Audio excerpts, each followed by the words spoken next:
Naiz irratian, bigarren kafea.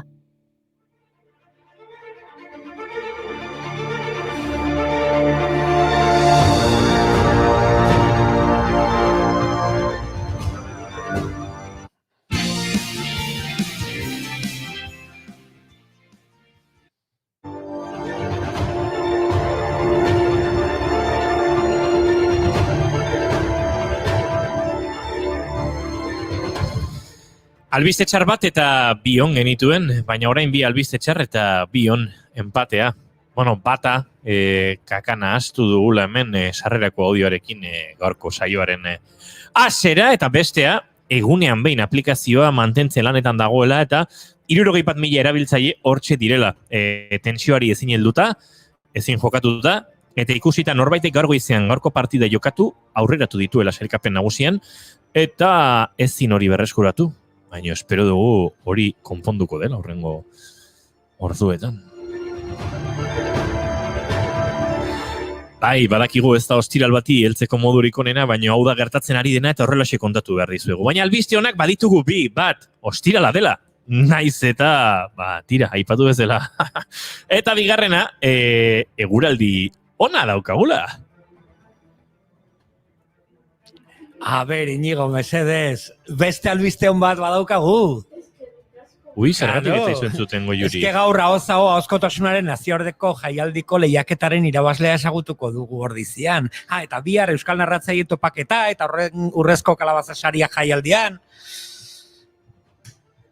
Baina Goiuri ez dugu entzuten, etorri izan ez baliz bezala da. Etxean zegoenean hobeto entzuten genuen. Ea ba, mendik saiatuko gara, a ber...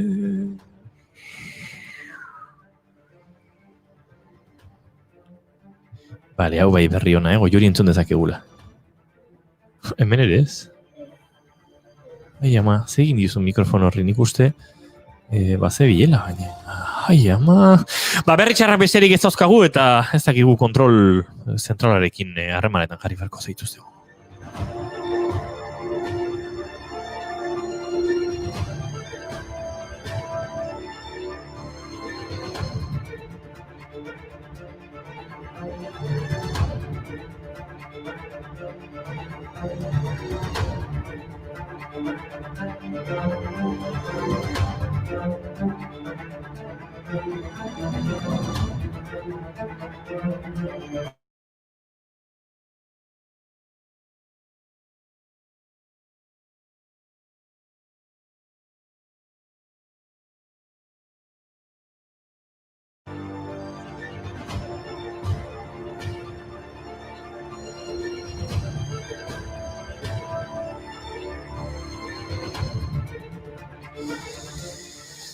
Kaixo, Goiuri. Kaixo. Bai. Entzute zai! Berri on pila dauzkagu orduan eguraldi ona, ostirala, ahozkotasunaren nazioarteko jaialdiko lehiaketan irabazlea ezagutuko dugula eta bihar Euskal Narratzaileen topaketa torrezko kalabaza sariak eta ondo bidean, gaur egunean baina aplikazioaren martxan jarriko dutela eta Euskal erabiltzaile guzti horiek, milako horiek moldatuko direla ondo. Pila bat pozten naiz, Osa, pozten naiz, asako, ostirala, eguraldi ona, urrezko kalabaza sariak, ipuinak, baina uste berri hon bat azu zaizuela, Zein? Nik pentsatzen nuen nire itzulera albiste hon bat zala!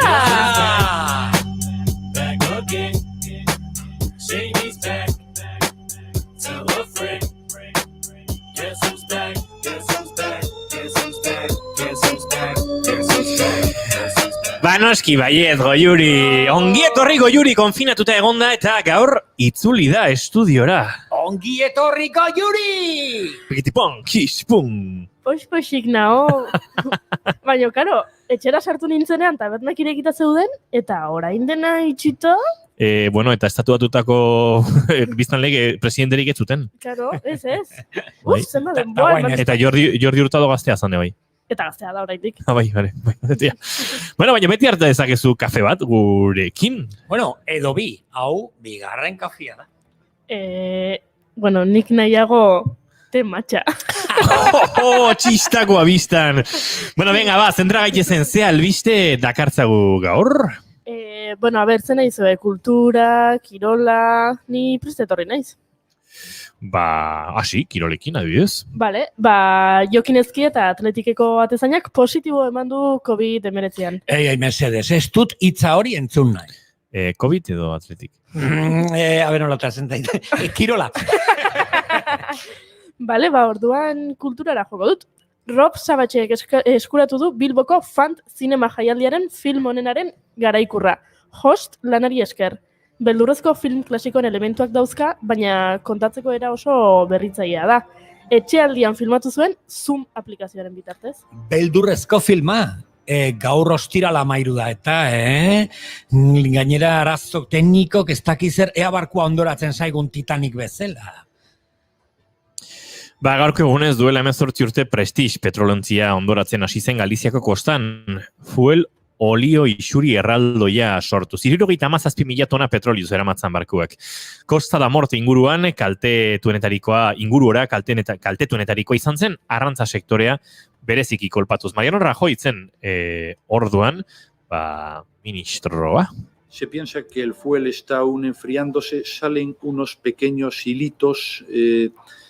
Hay 4 en concreto, los que se han visto, 4 regueros, me dicen, regueros solidificados con aspecto de plastilina. Badaukate lagun bat galiziarra hitz motela pixka bat eta zea esaten zuenango garaian. La culpa fue del petrolero. Ze txorra. Nunca maiz. Maiz, bai. Nunca maiz izaneko plataformak hilabete esparru askotako hiritarrak batu zituen hondamendia salatzeko. Aldarrikapen modu askotarikoak erabili zituzten salaketa aliketa urrunen iristeko. Adibidez, abestiak. Bantroi taldeak Chapapote de corrido abestia egin zuen, Amaralek Mi Rosa de Paz... La Fugak Nunca Maiz, Alejandro Sanzek Xandi a orilla do mundo... Baina ez ditugu galizieraz abesti asko jartzen, eta uste dut gaur eguna proposa dela Luarna Lurreren memoria da noite entzuteko.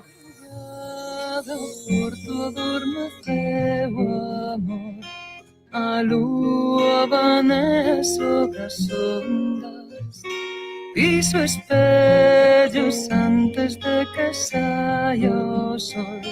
Na noite guardei a tua memoria. Perderei outra vez a vida cando rompa a luz nos cons. Perderei o día que aprendín a bicar palabras dos teus ollos sobre o mar. Perderei o día que aprendín a bicar palabras dos teus ollos sobre o mar.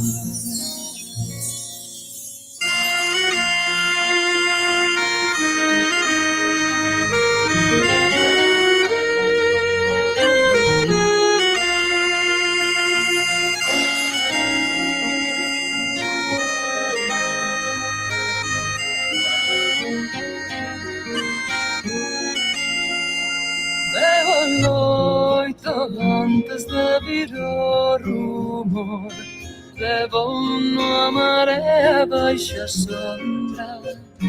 Barcos negros sulcan a mañá sen voz, as redes baleiras en gaivotas, e dirán, contarán mentiras para ofrecerlle o seu patrón.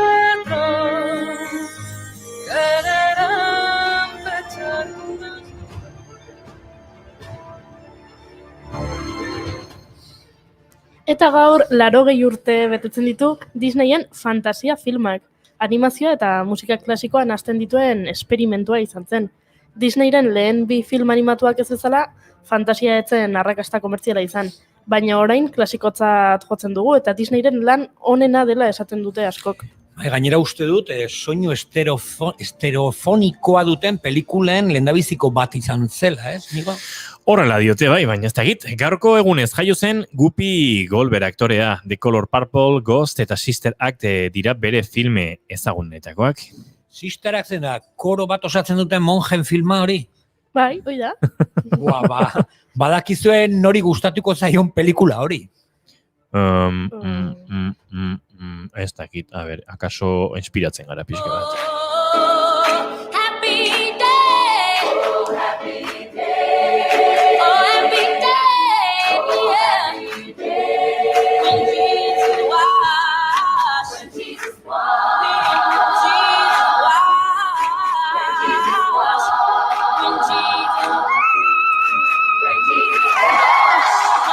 Ba, ez asmatu, a ver, nori gustatuko zaio pelikula? A ber, ez dakit, zeini. Jose Ignacio Munilla, Donostiako Elizbarrutiko apezpikuari. Gaur 59 urte jaio zenetik.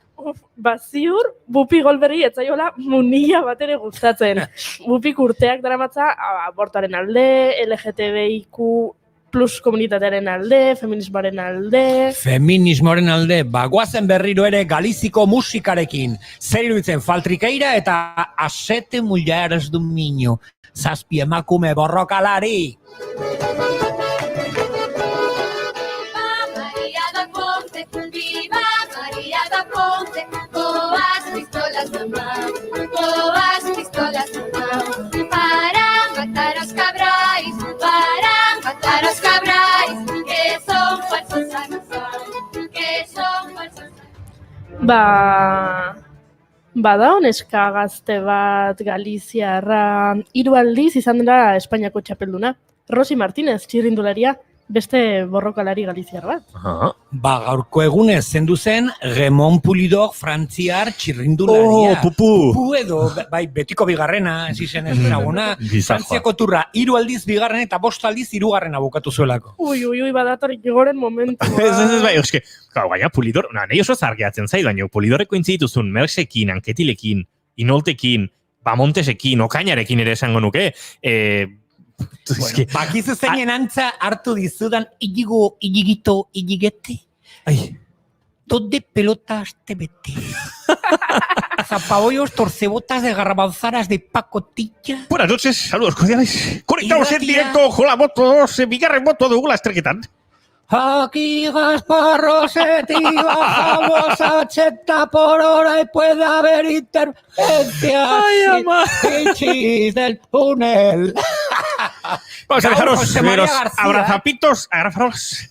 Zoriona, Jose Mari, gaur zure urteak dira. 77. Hau da, marka. Saludos cordiales, butarito. Mesedez, nahikoa dugu.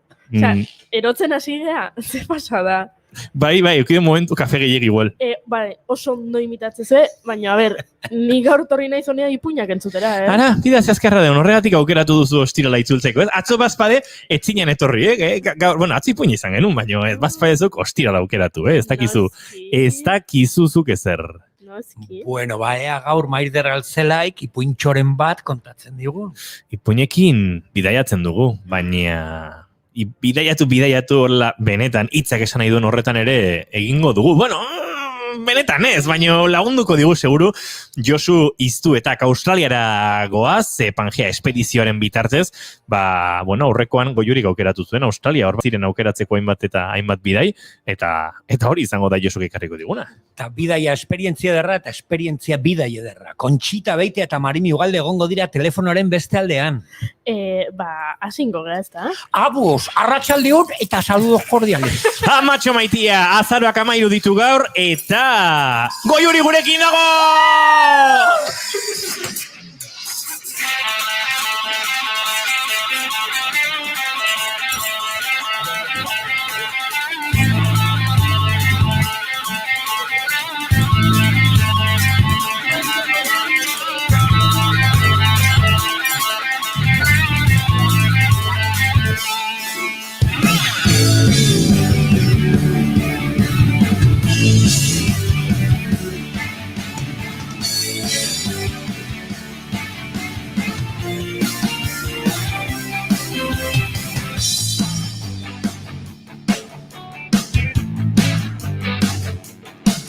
Zuekin Mai Gorostiaga. Arratsaldeon, saludos cordiales eta butarito besarkadaldi bat.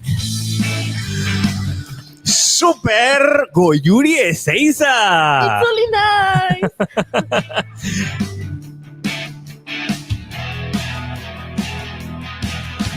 Dagoeneko gurean da prest eta ondo bidean entzun marko genuke, Josu Iztu eta Arratsaldeon. Arratsaldeon. Eta izketan ari zaizuena Inigo Asensio, edo Jose Maria García. Arratsaldeon guztioi, bigarren kafeak gaur 83. du, azaroak berriz 13. Eta gu hementxe gara hiruko osatuta aspaldiko partez, zuekin gozatzeko prest. Naiz Irratiaren sintonian bigarren kafea hurrengo 2 ordutan plazer baduzue.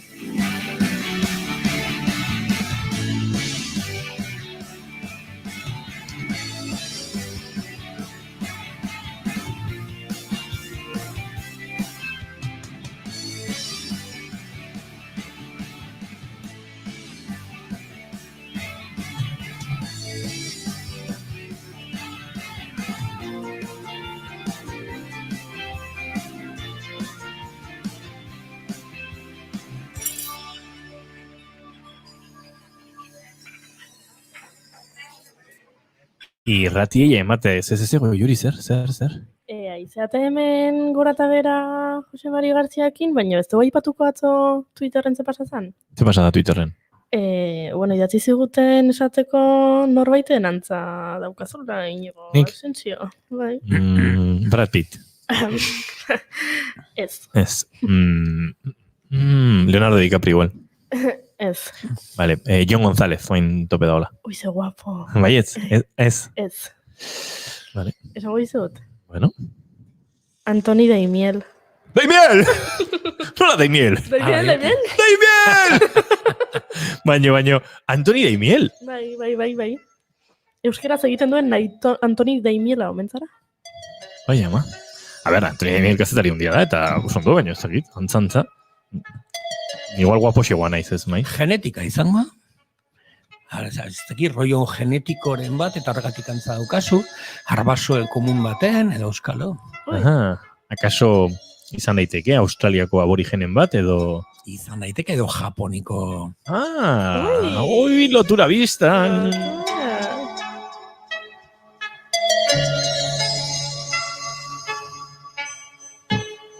Zein da zure maite dut, ama Igorostiaga? Begira, nik, entzun dugu Prestige eta zea hori gertatu zen, ez askotan ze kalte egiten dugun naturari, eta beste aldetik bai gaitasuna daukagu aldatzeko espezie baten evoluzioa. Claro, ni maite dut ipuinen eta kondairen boterea, daukan boterea. Historia oso kuriosoa ekartze dut gainera. Dena hasten da, gaurko egunez jaio zen Moto Kimura, genetista japoniarra. 1900 eta 24 urtean. Eta justo gaurre bai hil zan Moto Kimura, genetista. Egun beran jaio zan eta hil zan. Eta orduan Japonia, genetika, nire buruan hasi ziren bi kontzeptu egin nazten eta txak lotura biztan. Eta justo musika hau, Vangelis'an Alfa uste dut izenburua duna, zan Kosmos teleseiaren sintonia edo introa. Carl Saganen Kosmos, zientzia programa bat 80 urtekoa. Aste hontan jaio zan Carl Sagan, komentatu genuen. Baizugarri maite dut kapitulo bat nun hitz egiten du karramarro batzuei buruz, eike karramarroa edo samurei karramarroa. Eta dena sortzen da kapitulo historiko batekin, bihurtzen da kondaira, eta gero eragiten du, karramarroaren genetikan edo evoluzioan.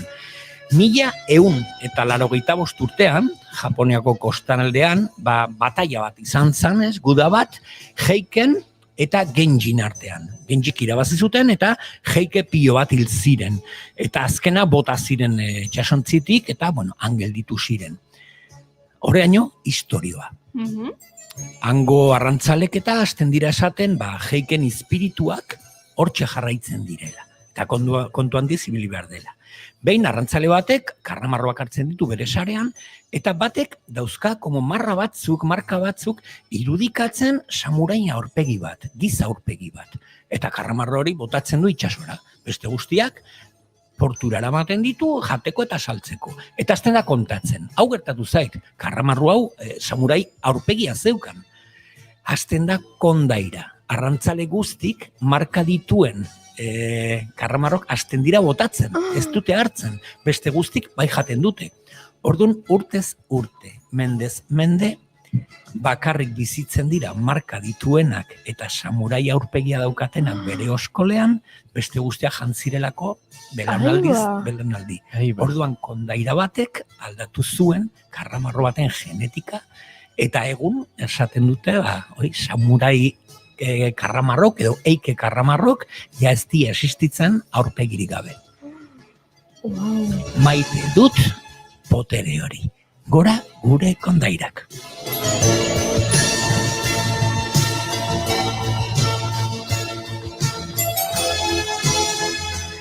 Goiuri ez eta zure maite duta? Bai. Gu maite gaituzu, gu ikustea maite duzu. Baina noi izan behar. Bale. Eta zer pasatzen. Baina bai, maite dut hoi baita,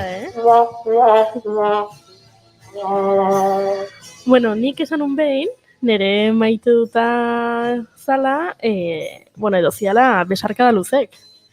Eta gaur, onuzkio entratuko zineten egon izela konfinatuta etxe. Adi, inor jakin espalin badu, Goiuri ez eiza azken egunetan, azken asteterdian, azken 2 astetan, iaia 2 aste oso izan dira, gaur arte. Ez da gurean izan, batzuk etxetik aritu ginen, gero ja liberatu gintuzten, baina bera ez, eta azkenean gurean da, baina bai, etxean egon da, inor enteratu ez bada. Hoi da, bazpare. Eta gaur atera naiz, eta eman dut, 40 aldi osteko lehenengo besarkada hori. Besarka luze hori. Eta bakizu ez? Ze? Igual 40 aldiak merezi izan duela besarka. Bai. Ze epikoa.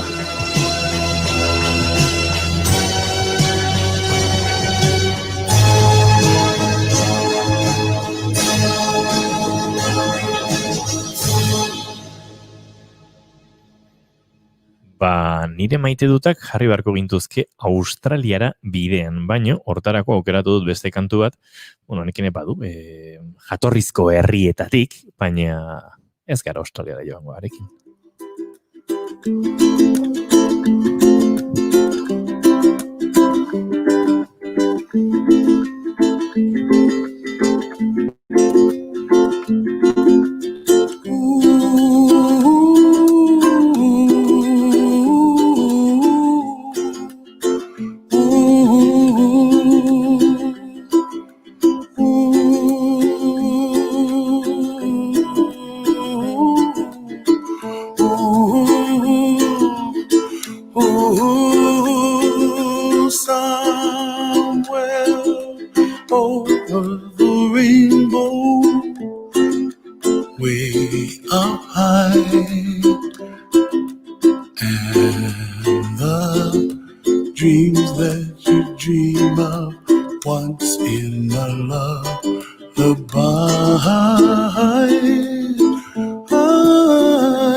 Hawaii inguruko kantua da, esango zuetan ondago hemen lotura Australiarekin. Hoi egin pentsatzen, baina esan dut, ez dut zuzenduko motil gaixoa emozionatuta da. Israel Kamakawibolek, ez da gitarra esaboskatzen da, baina Hawaii-tar natiboa den eta Honolulukoa den honen kantuak, horrela xetiorako Over the Rainbow, edo hortzadarraren gainetik.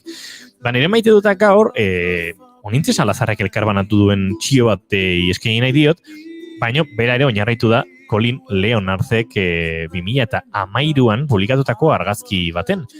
Cottesloe Beachen, Perthen, Australian mendebaldeko kostan, urrun xamar, gaur Josiztutarekin murgilduko garen esertu zentral ekialdeko, edo hor nunbait dagoen inguru hortatik, baina argazki hortan ikusten da zerutik begira, airetik begira, hortzadarra zirkularra dela.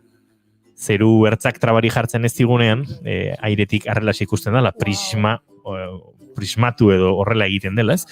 Eta oso politia iruditu zait, batean gure imaginarioan nola alda daiteken, ez dakit, gauzak baiestatuta edo ikusita edo, eta pentsatu dut, hortzadarra zirkularra bada, nola ibili hortzadarraren gainetik? How could you be over the rainbow? My God. Bai? High above the chimney top, that's where bueltaka, bizitza bezala, hortxe, zirkuluan.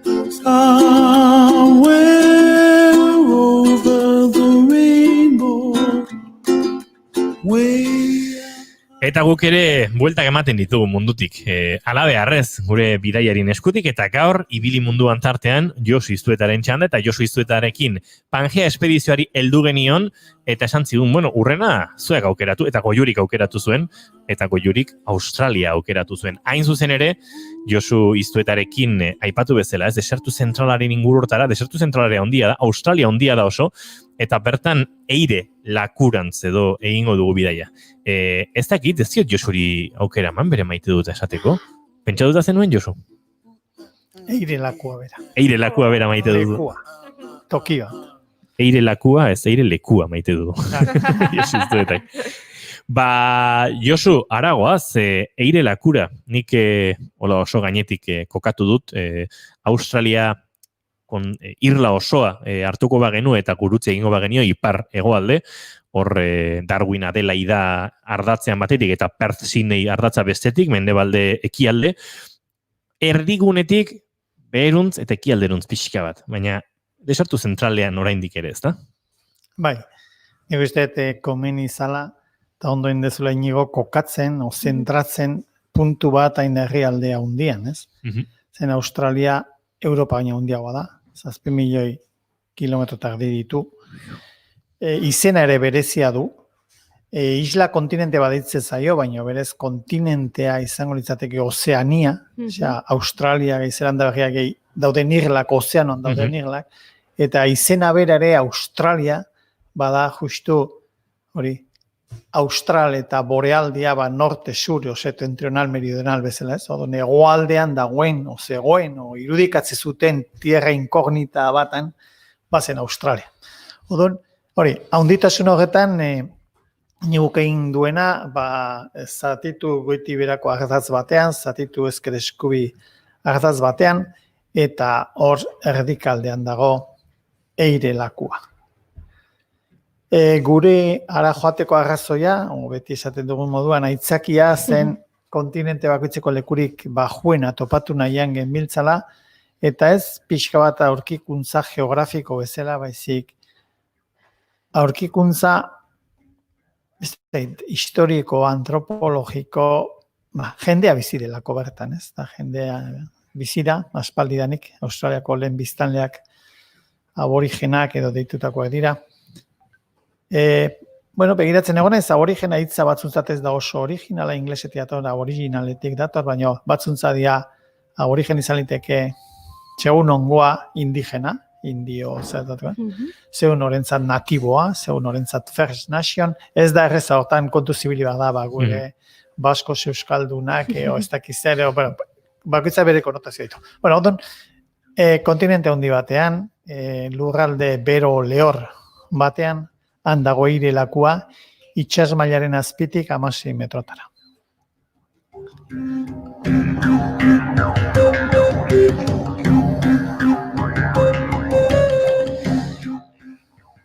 Badu, balioa, lakuak berak desertuaren erdian, inguruan olakoa da Josu, ze desertu zentrala, lehorra eta gogorra da oso, baina bapatean, ura eta sakontasuna topatzen duzue. Bai, munduko beste basamortu batzutan, gertuena Afrikako ikuiko dugu, segurazko Europatik gertuago dagoelako, jakintza gehiago izan dugu, ez? Badakigu, basamortu handia dela, baina badakigu oasi batzu badaudela, ibai handiak ere bai, Nilo bezala beti gora, egualdetik iparrera barkatu. Eta Australia barnekaldean, aurrekoan esan genuen bezala eire lakua sakonune bat baldima da, depresio bat baldima da, horrek esan nahi du, inguruko ur guztik horra biltzen diren nolabaiteko bainera o bandeja bat dela, ez? Baina kasu honetan, ara biltzen dituen urak dira Frantzia, Portugal da Espainia lurralde guztia baterainako inguru batean biltzen diren urak baten dira bertara. Zer gertatzen da? Oso euri gutxi egiten duela, lurralde bero batean euri gutxi egiten duenean, putzua egiteare kosta egiten dela, lur berora dotzen danean ura lurrindu egiten da berehala, errekasto bate bidea hasten du, baina ez da sekula iristen oso luzaro, baina tarteka, eta 20 urtez behin edola, betetzen da aire lakua, betetzen da, ez dakit 10.000 kilometro inguruko putzu bat, Naparroaineko putzu bat egiten da, lehen esan dugun Portugal, Frantzia, Espainia, hoi bezalako lurralde baten erdiko desauen, bainerateko tapoian ondonan putxuzulo bat geratzen dela. Baina hori 20 urtetik behin. Gizaki txuria lehenbizikoz 1975 nola iritsi bazan bertara, geroztik hori 6 aldiz eman da bakarrik, ez? Gizaki txuriak 6 aldiz bakarrik hori ikusteko aukera izan du. Gaur egun satelite bidez da errezagoa litzateke. Baina gu iritxinean 2000 urtean, justu 8 batzila betele nago eman zen fenomen hori. Beraz, guk ez genuen euria, ura, ez genuen ura likidoa ikusi baizik eta lokatz, pringoso, pure, antzeko, gatza, lokatza, ura olako zerbait zegoen. Baina bista galtzen zen lekuraino. Osea, nik gutxitan ikusiet olako hain leku zabala eta hain leku arrotza eta hain bizitzeko zaila. Agian azalantzako, ona izango zen... Jarri liteke, olako zerbait. Bai, olako potetan sartu eta itxaso hilean egite dute olako zerbait, ez olako bustin lurzea batekin pototan saldu eta hangoa dala esanez, baina urruti dago, handik probetxizko ezera ateratzeko. Oso urruti dago, eska area iristeko bidea kontatuko dugu gero, baina jun berda, eta egun askotan eta kontuz. Iristea errezagoa da, iritsi eta bueltatzea baino.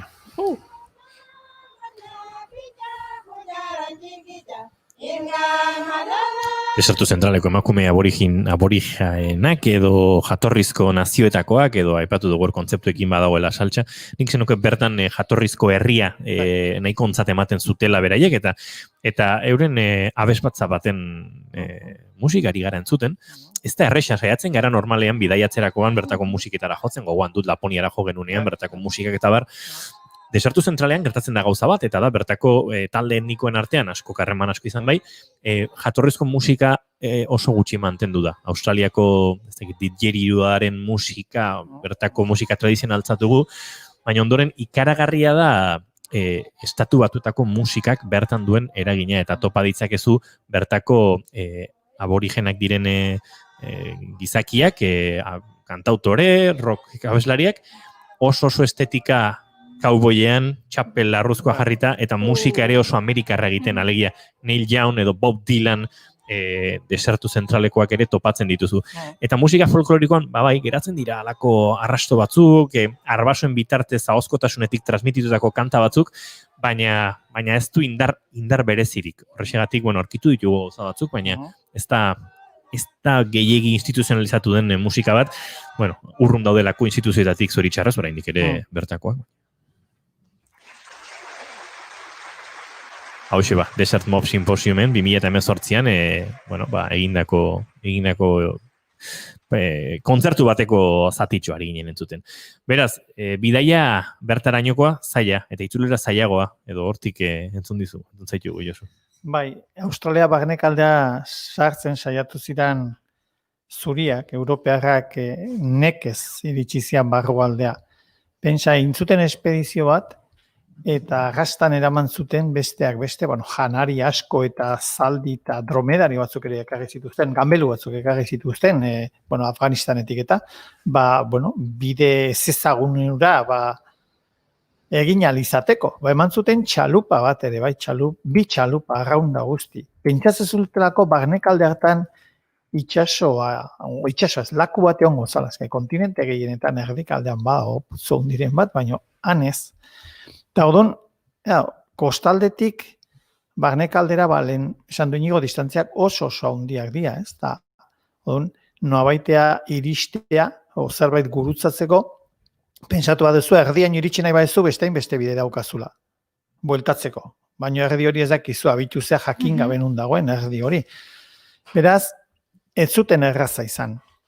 bertako, gero, badaudi historia harrigarria telegrafo linea egin zutenekoak, trena montatu zutenekoak, histori beldurgarria.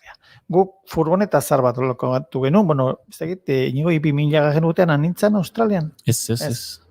Bale, joko olimpikoak izan zian, 2000 urtean. Nik 15 urtean izkien jo. Ordu intentzio izango. 2018an amitxan nire. Gaztea da, Guzarrak igual. 2000 urtean, joko olimpikoetan egon zan,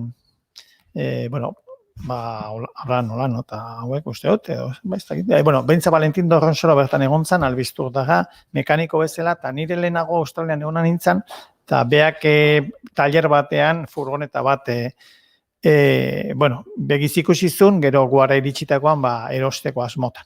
Eta furgoneta hori erosi, arekin bilabete egin, 10.000 kilometro, eta bertan mekaniko berari saltzeko eta engatu ginen. Furgonetan ginen, 9 lagun, behar genuen janaria, ura, hiru bizikleta, remolke bat, legorretako tipoatan bizizan da remolke bat utzi zigun da, ora bitu ginen basomotu barnek aldea.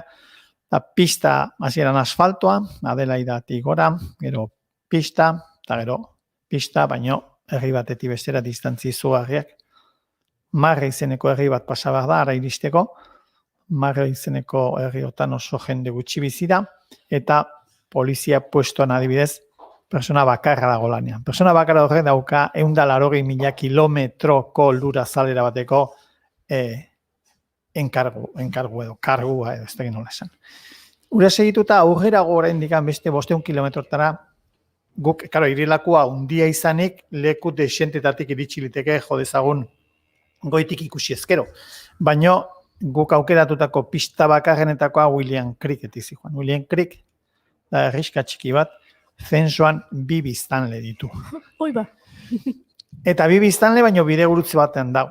Baina herri hortan pasatzen dan guztia geratzen da. Gu pensa, furgonetan behatzi ginen, beraz, laukostu ingenuen bertako populazioa. Eta bioiek harreman hona daukate, badakigu? Bueno, bioien negozio moduko badaukate, eta gero harremana dauzkate inguruan bizidian beste station, lehen esan dezu, aipatu zu kauboien bizimodua, kauboiak Ameriketan rantxo, kultura kauboia behiai lotuta bakero eta hori rantxotan bizidia, ez da. Ego Ameriketan rantxo antzekoa ditze zaie estantziak, eta Australian ditze zaie station. Baina gauza azkenan antzekoa da, bizimoduare antzekoa izan liteke. Eta, hango bidegurutze hortako tabernan daude, gauza, ez da gitu hain hemen irratia egiten ari garen leku hontan, imaginatu tabernatxo bat, eta daude tarjeta klase guzti, zintzilika, arropa, kamisetak, kantzontzio, sujetadore, botila raro, zapatila puskatu, denetatik dago. Eta dago zerbeza freskoa. Oso zerbeza zalea dira, galagado zaleak Australian. Han pasatzen den guztiak, antxe geratzen da. Eta kurpil bat konpondu behar du laguntza izango du eta gura ere putzu batetik argatzen. Guare iritsitakoan, genekin 80 kilometro gatzi zaizkigula, bertara, lakura. 80 o 100? 80. Baina, horra iristeko ingenitu eta pikutala. Baina, lakua ustezko laku bazter hortara uretako ertz hortara, guk ez genekin ura edo topatuko genuen ala ez, 80 kilometro zaten. Abia puntua zen izan zenuten, Josu? Gu abitu ginen, Sydneyra galdiz iritsi ginen, gero Sydney... Barkatu, aipatu duzu Valentin Dorronsoro eta memoria egiten ari nintzen Abraham Olanok lehiatu zuen munduko olimpiar jokoaitan.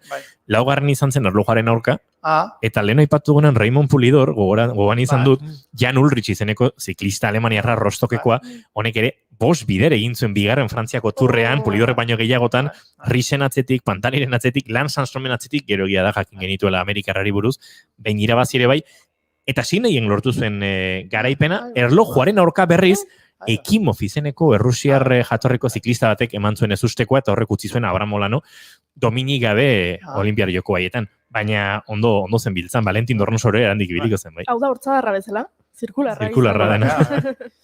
Era Sydneyra egan egin zen duten? Ezkera memoria freskatzegatik. Bai, Sydneya iritsi ginen, Sydney da Australiako hiribururik nagusien, ez? Jendeari galdetzen badiozu, jendea pentsatzen du Sydney da hiriburua. Eta ez da ez Sydney, eta ez Melbourne. etzian ados jartzen, hemen ETB Donostino Bilbon jarri zitzea erabaki bat zenean jurretan jartzen erabaki zutenan, berdin, Canberra, hiri berri bat ireki zuten, edo Brasilen, Sao Paulo, Rio de Janeiro, erabaki zuten Brasilia egitea da. Bueno, handikan, egualde hortatik, barnek aldea sartu ginen, ardatz hortan, baino ez Adelaida Alice Spring Darwin, baizik eta pixkat eskubiagoko pista batetik. Odun ja bertara iritsitako 80 kilometroiek egiteko, lortu genuen, todoterreno batek eramatea, haiekin negoziatuz. Eta Ander Izagirren liburuan, Los sótanos del mundo, gaur goizean letu dut. Jode, ze zaila den batzutan komunikazioa, ez? Batez ere, zu galdetu egiten badezu, eta besteak monosilaboekin erantzuten badu. Bueno, ze zaila den komunikatzea, baino zerreza dan ulertzea. Hemendikan ez da eta ez. Eta bihar bero gehiago ingo duta, bai. Eta iritsi gaitezke bizikletaz ez, eta larroerak algatzen duzu, bai. Odun, ezin diozu esplikazio askorik eskatu, baino behintzat gauzak baztertu deskartatu dituzu. Zesan du? Ez. Zesan du? Bai. 5 minutu luze hitz egin da, ez badiozu ulertzen asko zokerrago. Muy majo, ez txarlatana, baina ez dute ze ulertu. Odun kaino, eta hor gauzak ondo ulertu behar zian. Ondo ulertzez badezu, etzea sartuko, zein lekutan batez ere, 50 graduko beroa egiten duen leku batean, egunez eguzkitan egiten zuen 70 piku, eta adibidez gauza beltz bat berotzezan 70 gradutara. Todun goizeko 8:00 abitu ginen, batzuk bizikletaz, da beste batzuk terreno batean, eta iritsi ginen laku horren bazterrera. Eta laku horren bazterrean, dagoen azpiegitura guztia da uralita bat 4 postekin, juten dian turista bakak are iristen dira, turistak eta bidaiariak eta gu bezalako txoro batzuk, zen oso zaila da ulertzea zerta zoazen ara. Ulertzea, esplikatzea zaila da, eta ulertzea hendi zailagoa. Eta, aria iritsi ginen, eta han pasagen nituen 24 ordu, ondo ulertu genionelako todoterrenekoari biharamunean gure bila etorriko zela. Eta lan, tumorro eta yes, baina yes, ez da izango tumorro zalantza zen, bestela ez geure kabuz emendikateako. Dani uste leku gutxitan egon naizela olako sensazioarekin. Beti geure kabuz iritsi ganean, pentsatu izan dugu geure kabuz ateratzeko gai izango garela. Baina norbaitek utzi zaituenean leku batean, eta ulertu diozu, bai, ez zetorriko da labila. Baina gauean borroma batzuk egite ditun, seguru zaudet ez da?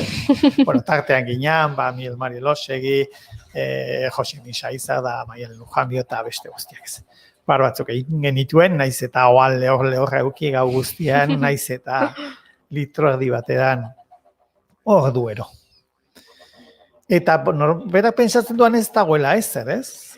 Baina badaude, gu baino hobeto egokitutako animaliak, daude suangiak, badaude sugeak, badaude landareak, elbiak, badaude pixkatu gotixo kanguruak, mundu bat da. Dingoak ere, inguru egiten. Dingoak ere, bai, zako salvajeak.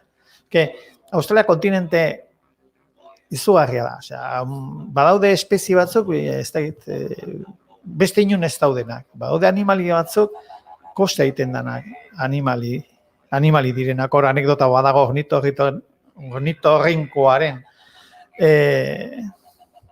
txistea ez egia delako 1780 area kolonoak eta bidali zituztenean kolonoak eta konbiktoak, Inglaterrako konbikto askokin populatu zuten Australia, bidali zuten animali bat, eta anatomista batzuk Londresen pensatu zuten Museo Naturalekoa broma bazala, ez?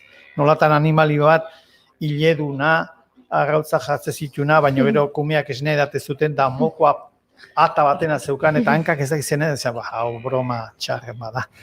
Eta badaude animalia garriak, ez kangurua bera saltoka ibiltzen dira, kumea polsa batean sartuta. Gauza oso kontinente bitxia da, Afrikan da, Asian da, Ameriketan da, gauza garriak ikuste dituzu, baina oso desberdinak Australia. Geologikoki aislatutako, duela milioika urte aislatutako kontinente baten gabiltzalako.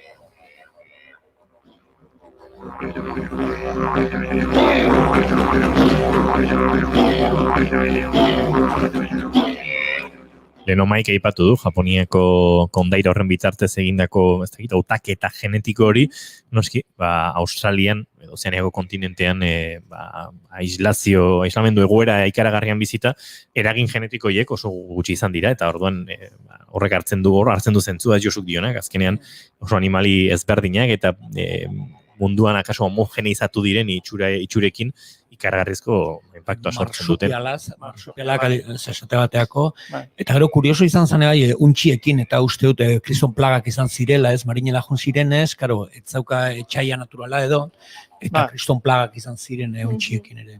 Eta katuekin, etxeko katuekin, aldin duten animali askokin, hemen Europan egertatu batez ere kangrejo Amerikak eta bisoiakin, aldin zutenean granjetatik eta edo horrepolaz egin direnean.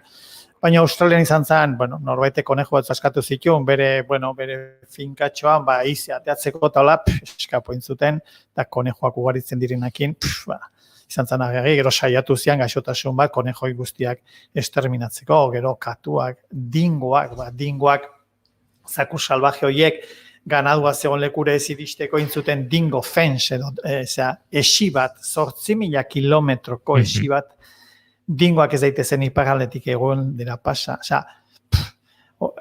Dana da neurri handikoa eta dana, kanguru animalia bera, saltoka ibiltzen da, salto txikiak ematen, gero handixioak, eta arrisko malima dago 8 metroko Bob Bimonen saltok egin ditzen. Eta barruan duela. Olimpiko, etorri zaigu gaur. Hori, Mexiko 78 zen, Bimon? Mexiko, bai. Mexiko 78 Bob Bimon, ez? 78, Fosbury eta Bimon izan. Parisko maiatzarekin kointzidituz, Mexikon bazeuden alako mugimendu sozialak martxan, eta sarraskia egin zuen gobernuak Olimpiar jokoen aurretik, Black Power, hori da. Kanguru azok ez dakit, lehen esan dezu 2015 dute zitula, geixi egual izango ditu, baina batzizatezuek mendiko prenda bat, oaingo goretez da, oaingo baino kanguruak nola ematzea mendira. Poltsatxo bat izatezuten, Ez ezagutu goiuri. Zer? Poltsatxotan satzezan. Atzo goiurirekin eukideen un momentu oso grazioso bat, aipatu nionean, txistate ginean ez dize, utz 8 telefonoari buruz, eta ez zuen utz 8 zagutzen larrialitako telefono bezala. Eta esan tira, zartutan hau pixi. Ni ere bani egora jozu. Biden gatza baino. Hora, ipatu duzu dingo fence edo esi erraldoi hori, pentsa, Australiak ipuin eta kondaira askotarako aukera ematen du, eta badago, benetazko historio bat, Australiak azken urteetan, eta aipatu duzunez, kolonizaziotik, eta bizi izan duen gaitze larrienetako bat izan da aurren lapurreta. Stolen Children ustete deitzen diotela, ez honi. Bada pelikula bat, baina egiazko historio baten oinarrituta eta liburu baten oinarrituta, nun bi umek esi hori jarraituta lortzen duten etxerako itzulera egitera, ez? La generación robada, usted izena, los niños robados. Nago zarbait bai. Eta hortik, historia oso gogorrak ematen ditu Australiak, bertan edozein kontatzen hasita, normalean esango nuke bertako gainera ez dutela oso gustora eta oso errex kontatzen ume lapurtuen inguruko hau, trauma psikosozial bat suposatzen duelako, baina bertan, mestizoa edo kolonoa edo eta kontziente xamarra topatzen baduzu, horiek bai kontatzen dizizute eta oso historia gogorrak entzuten dira bertan. 1960 bitarte ume asko izan zian lapurtuak eta, ume salvaje horiek nolabait Europearera ezitzeko, eta, gero eskolara eta jantzita biali zituzten, da, ume horiek neskamelanak egiti zituzten eskabalimazian, da, gero, jardineritza edo morrelanak mutilek, ez?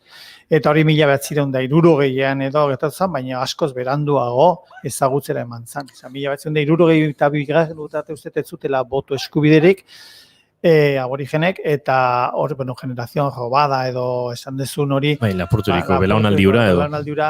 Gerora aitortu izan dut, eta Australiako indela mauz datu urtek. Ez dira inbeste urte, barkamen instituzionala eskatu zuela, bai. Hori oso, gauzak oso gaizki egin da ere, ez du jende askok barkamena eskatzen eta elkartu zuria eta horrekin ezaten gauzak gaizki egin ditugu, baina orain, hemen gauden ez goazen, etorkizuna bintzat, elkarrekin Eraikitzea, horre egontzan pauso bat, bai. Egia da azken urteetan berriz ere desertu zentralean, jazarpena, bortxa poliziala sufritzen ari direla, konfinamentua gertatu aurretik bertan sute ikaragarria egontzen, eta pixka bat hori baino lehentxeago, eta suteak estali zuen neurri batean gatazka hau, bertako komunitateetan, Manpargo inguruan, edo Alice Springs inguruan, bizpairo erabilketa eman ziren oso hilabete gutxitan, poliziak armarik gabeko gazte aborigen baino gehiago hiltzituen, eta hor protesta oso indartsuak izan ziren, hiriburutan, eta gero egia da sute haiek, pandemiak, batean dena desitxuratu eta ukatu duela, baina izan zan oain dela, 12-15 urteko barkamen eskaera instituzional hori, eta ez dela gutxi lurralde askotan edo kolonialismoaren menpe egondako askotan, ez dela korrelak hori gertatu. Batzuk oraindik kolonialismoaren pean jarraitzen dute, Saharar herriarekin askotan izaten dugu hemen aritzeko tartea, eta pentsa hori ere beste adibide bat da, ez? Baina tira, guazen berriz ere eireko laku hortara, gauza bat ere esan beharra daukagu, hemen Josuari da, furgoneta han station ura, eta pixkat, gauzari larritasuna dokenduta, baina esan beharra dago, urtero, jende mordoa hiltzen dela desertu zentraleko errepideetan. Eta ez istripuz, baizik eta kotxeak arazoren bat izan, konfiantza gehiagizko bidaiari asko, eta ura nahikoa ez, jan nahikoa ez, eguzkipean, gerta daiteke garai on xamar batean 45 bat gradutan izatea, eta garai txar xamar batean 60 piku graduta izatea, eta bertan gorputzak kotxe barruan ez du irauten, egosi egiten da, baina kanpoan ere oso ordu gutxi, eta horrela urtero jendea hil egiten da, benetan leku desertiko, abandonatu, eta gertu herririk eta inongo zerik ez duena delako. Beraz, bertara joatea, eta ipatu horregatik 80 kilometro, badirudi hortxe zaude inonez. Iritsi zinaten, beraz, antzinaten zai, ez? Zuen bila etorri bertzuen norbaiten zai, ur gutxirekin eta ez du xamar. Etorri zen, txintxo demonio. Biharamunean, da, gure bila etorri, berriro William Kriegeko tabernan zerbeza freskoean, berriro urak bete, eta handikan ja atera ginen barnek aldertatik Koperspedira pixkat, errepide nagusitik eta trenbidea, gerora intzuten trenbide nagusitik gertuago dauen hiri bat, oso lurralde beroa, non etxeak lurrazpian dauden, etxeak, tabernak eta danak, eta meategi batzuk daude, meategi opalo, meategi batzuk, eta la. Lehen esan dezuna errepidea hundi horietan da. Ganadua dagoen lekuetan, ero ganadu hori ateratzeko kamioia joaten dire bila, hemen ere kamioi bat, kamioi batek hemen, neugeri luzena lege barruan, dia 18 metro, trailer bat, ez? Eta hori baino lehen gehiago da, transporte espezial, xamarra edo zabalagoa edo baldin bada. Han badaude road trains edo deitzen dian, kabeza traktora edo deitzen zaiona, eta 3 remolke atzetik ditu guztira 55 metro. Horiek normalean hiltzen dira errepide nagusitan. Eta egun gehiagokoak ere, bai? 6 remolkekoak ere badira, ez? Salbuespen izango dira, errepide nagusietan baimenik gabe biltzeko 55 metro dira, baina hori bakarrik aurrera kajon daitezke. Ia da igual errepide, bigarren mailako errepidetan. Artikulatua egonda ezin dute atzeraka martxa trasero eman. Eta hori dia arriskuetako bat adibidez, errepidea pistak ere bai, baina errepideetan atentzioa gesten badezu, volantean logurea sartu liteke, edo kanguro bat azan milaka, kanguro daude eta kanguroak badaude espezie desberdinak, 18 espezie desberdinak daude, batzu badaude oso handiak, 60-80 kilokoak, eta, jotzen badezu bat, kanguro bat, seguru asko, kangurua zaurituta katu ingo ezu, eta zure kotxeko radiadorea puskatzen badezu, seguru asko ere zu ere gatuko zean bazterrean. Beraz, leku asko ikusten dira, putzuak ez dira ikusten berela lontza, baina ikusten badezu odol putzu eta radiadoreko ur putzu, esan nahi du hor, aberi larri bat gertatu da. Putzu edo esaten dion lurra zikina. Eta, beste arrisku bada, bai pistetan da, bai asfaltoa, baina pistetan mantxoa gozoaz. Kanguru bat ikusita ere 40 kilometro dugu abiaduran, guain hemen 30 marjatzen ari dira kaletan, dudarik ez dago reakzio denbora errepide batean 80 kilometro dugu abiaduran ez. Eta kanguru bat gainera, kanguru bat jotzen badezu kotxeakin, kangurua zure gainea etorriko da. Kotxe kristaletik, parabrisa aldetik sartuko zaizu. Eta kangurua, animalia ez da bere ala hiltzen, kanguru hori kotxe barruko habitakuloa edo zaurituta sartzen bada. 9 metro salto egiteko kanguru, 9 metro saltatzeko gai dan kanguru baten ostikoak akatuko zaitu fijo. Zu anarkian balima zaude dena eta. Eta odun, bada olako gauza, beste lekuaten ez dituzu olako gauza pentsatzen, ez? Baina hanzoa zenean, etzatea zoaz eta handaude sugeak, ez daki ze pozoitunak, gubezelako 10 batea hiltzeko baino dosia. Osea, dana da, muitu badezu beste dimensio batean, zen balima zoaz, hemengo, bueno, hemen ere kontu zibiltzezea, baino, badaude gauza harrigarriak han bakarri pasalik ezkenak. Eta horrek talde asko kohesionatzen du. Taldean, txonkatila bat bihurritzea edo ez dakiz ze bitxok heltzea, ez dakiz zer bitxo, izaliteke 5 minutua espasmokin hasi eta mingaina puztu eta bertan geratzea. Ez dezu ezagutzen, hemen suge gorri batek heldu izu, bueno, omen dia suge gorrik, ez? Bueno, ambulatoriak ere badaude geratu. Baina dana ez, gehiena da desberdina. Hasi nahiz sugestionatzen, eta hemen ikustitu kable mordoa, eta nire ma suge zinguratuta gaude. Nik izan lankide bat suge fobikoa zena, eta ikaragarri gaizki pasatzezun, zer gauzarekin, ez? Jardin bateko mangerarekin, kable lodixamarrekin, eta ez da gaitz erosoa, Nik kanguroi buruz ari garenez, goratu nahiz Richard Bradshaw, Australia raiten da txotxongillero gile, txotxongillo gile, eta egon zan Tolosan aspaldinik, jaialdi pare batean koinziditu berarekin, eta beraz zeukan pertsonaje bat zela superkangaru. Eta da, lehenengo aldiz, esponja bezala o sintxan bezala, baino jatorrizkoa zan itzal txinatarreko pertsonajea. Txotxongillotik ez zetorrelako, eta hango ume guztik ezagutzen zuten superkangaru. Kanguru ere, bitxia da hemen norbaitek umea dituenean, da, gurasoak atera nahi dute, eta norbait behar dute umea zaintzeko, kanguru bat behar dute. Kanguru ere izango da, bada umeak ondo zaintzen dituen animali klasea, ez da hemen, pentsa, 18.000 kilometrotan gaudela, ez dugu esaten behar dut, ez dakit zer kangurua.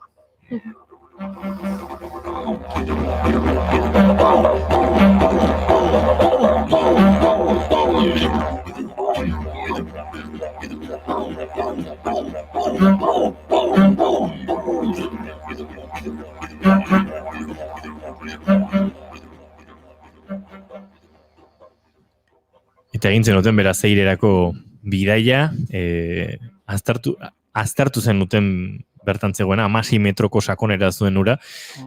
Aurrekoan kontatu zen igun, ingurukoek susmoren bat baute zuten, laguntza edo izan bazenuten, pentsatzen dut Australian inguruan inoretzegoela kezkatu zuek egiten ari zinaten azterketa arekin, ezta? Inorketzuen horrelako susmorik ere izango? Ez, jende Australian,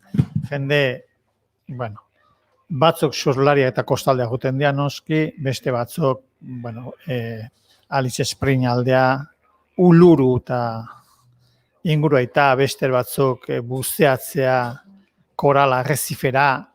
Barnek aldea hola gujungina bezala, ez da jende asko juten. Sateliten bat, eta holako tarteka, bidean geratzen danen bat, berez ez da ezer erakargarria, ez? Parajura. Guk zentzu bat bilatu nahi genion, pentsatuz bazeola olako leku bat Australian, eta badagoela eta jendea han bizitzera ohitu dena. Eta guretzat, biaje hura izan zen pixkat, gero goruntza junginan, Darwin aldea, gero junginan Cairns aldea, eta gero euskal jende batekin topoin genuen garai batean azukre kaina moztea jundakoa, Ameriketara juntzian bezala hartzai asko, beste batzuk juntzian azukre kaina moztea, Australiara, eta hor badago beste historia bat, antropologi historia bat, liburu bat ere idatzita dago, William Douglas idatzizun Azukar Amargo izeneko liburu bat, eta da hemendikan area juntzan jendeari buruzko, ez? Azukre kaina bera moztea, pixkat ura mekanizatu baino lehen, eta badago badagoan Trebonen frontoi txiki bat ere badago, eta, bueno, Euskal Etxe bat badago, Sydneyin, eta, bueno, gu bidaietan ez geha, bueno, bidaia esango ez zela Nairobitagan bezeroekin edo egindako bidai bat, ez, ala lagunak egindako bidai bat. Hori bere iztin beharko litzake, nire lana beste oporra direnean, saiatzen naiz aldala gauzak seguru xamar jun daitezen. Bestea da, gu hemen gauden lauok edo gure antzeko beste hiru txorokin, bueno, juten bagea agian gauzak oso erresak izango ez diren leku batera. Eta odun, aukeratua da nora jun, eta noiz jun, baina aukeratua da sondo norekin zoazen. Hori oso importantea da. Zen egoera, muturreko egoeratan, sorpresa txarrak bertan hartzeko ez da lekurik onena. Joango minateke gustora, ero moduan Josu Iztuetarekin edo nora, Gauza kontatuko izuet. Orain irratian gaudenez eta konfinamentuan telelana eta teleeskolak eta klase telematikoak eta hori asko zatu da, teknologiak guk daukagun teknologiari esker eta beste asko daukaten teknologiari esker, baina batzean lehen Australian urte askotan funtzionatu 1920tik aurrera, 2000 urteraino, Air Flying School. Eta paraje bakan hoietan umeak ezin zuten eskolara jun, bizizialako stationetako batean 300 kilometroa, 100 kilometroa berreunea itxasargi batean da zegoen, zuekoain zaudeten bezala, irakasleak klaseak irratiz emate zituzten eta umeak etxean irrati emisora batean zeukaten, handikan entzituzten klaseak. Eta urtean behin, medikua avionetaz iristen zanean, arekin batera jute zan, irakaslea materiala banatzeko, eta horrela egiten zian klaseak. Imaginatu zuek, iruro zatela bata nature ematen duna, bestea matematika eta besteak musika, eta umeak dituzue bata Hondarribin, bestea Urbasan, bestea Jakan, bestea Teruelen, Gironan eta Albazeten dola. Osea, distantzia horietaz ari gea, eta hola zan. Eta umeak ikaskideak ez zuten elkar ezagutzen. Zaten, irratia da audioa. Oain beste gauza bada, Bai, gure sasi modernitatea betan bideoa eta. Gerora, oain dela, gujun baino 3 urte lehenago, egin zuten lehenbizikoz festa bat, gela bereko umeak ezagutu zitez. Osea, hemengo kilometro antzeko bat, baino bakarrik, inguruko 100 umea adin guztitakoak elkar ezagutu daitezen. Ze ona. Hori ja, pasadaia hori ja historia da, zen gure teknologiak posible egiten duen txebatan elkarrizketa bat, ez da, Patagonian dagoen batekin edo, Williams Creek, gue onginan tabernartako tipuarekin ere bai. Baina bai, Flying School hori histori, ikaragarria da. Onda munduan gaudenez, hori ere komentatzea. Orain ari zinatela eta jakinik maidera altzera dagoeneko segituan presi izango dugula, nik zuen baimenarekin ipuintxo bat kontatu behar izut. Honezte ipuin bat benetazko historia bada, eta ipuin itxura maten saiatuko naiz. Australian izan nintzanean, lehen aipatu dizut, 2018an desertu zentralean, Manparo inguruan edo, dokumentala grabatzen ebilen, eta bertan fixer lanak edo, lokalizazio, arazo konpontze, ezagutza lan horietan laguntzen dizun pertsona bat topatu nun, Euskal Etxearen bitartez, italiar jatorriko australiar bat, Olivian, eskiagazte bazan, antropologia ikasten ari zena, eta bere ikerketa arloa batez ere mundu aborigenean, edo jatorrizko herrien munduan bideratu zuen, ez? Eta honek horrelako mugimendu sozialetan parte hartuta egin zuen zuela urte batzuk, 2013, 2012 urtean, iparraldera Darwinera bidaia, bertan manifestazio batzutan, eta horrelako beste bila erakusteko mugimendu hartan, ez? Eta bertan ezagutu zuen Speedy McGuinness. Speedy McGuinness aborigen jatorriko gizon bazen, iparraldeko, desertu zentralaren iparraldean zegoena, eta ura beste jende asko bezala eraman zuten hiriburuetara edo komunitateetara, alegia basoan edo desertuan libre bizitzeko eskubide hori ukatu eta nunbait erroldatuta eta finko bizi behartzuten beste bizimodu horri bizkarra emanez. Speedy McGuinness boxeoan murgildu zen, azkarra zen, erraz jotzen zuen, eta orduan abizen hori, kolonoen, Britaniarren abizen hori edo izen hori Speedy McGuinness jarri zioten. Berak lan ere aztarna jarraitzaile bezala, tracker deitzen ziotenan, nik uste aztarna jarraitzaile bezala egiten zuen. Pentsa 1984 urtean, atzo, Josu eta Mai dagoeneko koskortuta, ni jaiotzear, eta ez da inurruti, oraindik Australiako gobernuak bazekien bazuen susmoa bertan desertuan bizizirela azken 7, the last 7. Bizimodu, aske, nomada eta desertiko hortan bizizirenak. Eta bertara joan behartuten, aili azaltzea, aizue, hau ez da legala, ezin duzu horrela bizi, gobernu bat dago, Australiako gobernuak diozuen bizimodua ilegala dela. Eta hortarako Speedy McGuinnesi eskatu zioten eurekin joatea, haien aztarnak jarraitzeko eta bide batez azaltzeko gertatzen ari zenura. Nire lagun Oliviak, Speedy McGuinness ezagutu zuen Darwinera egindako bidai hartan, manifestazio hartan, haietan Speedy McGuinness oso zen heldu orduan, eta Oliviari kontatu zion nola joan ziren 7 haien bila, aurkitu ere bai, eta nola bere hizkuntzak, behaien jatorrizko hizkuntzak ez zituen hitzak, mundu ikuskerak ez zion ahalbidetzen, esplikatzea polizia, gobernu, kolono, lege eta ilegal kontzeptuak zein ziren. Eta malkotan onartzen zion Oliviari oraindik errudun sentitzen zela oso, hori egin izanagatik, baina azkeneko 7 garrapatu zituzten, eta orduztik ez da desertuko bizimodu hartan, jatorrizko herrien bizimoduan, bizi den inor, eta Speedy McGuinnessek kontatu zion Oliviak niri, eta nik zuei.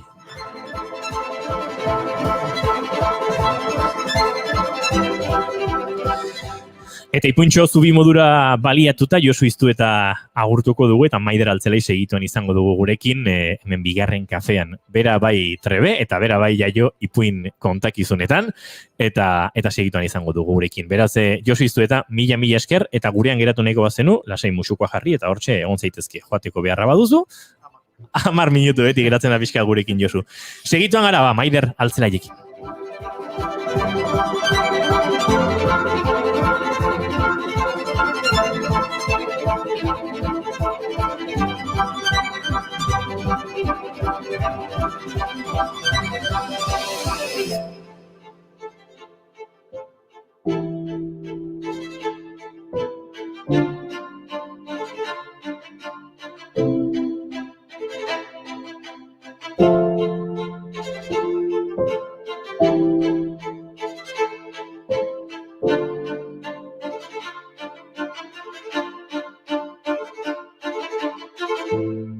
Pandemonioa. Podcast plataformetan entzungai. Naiz irratia.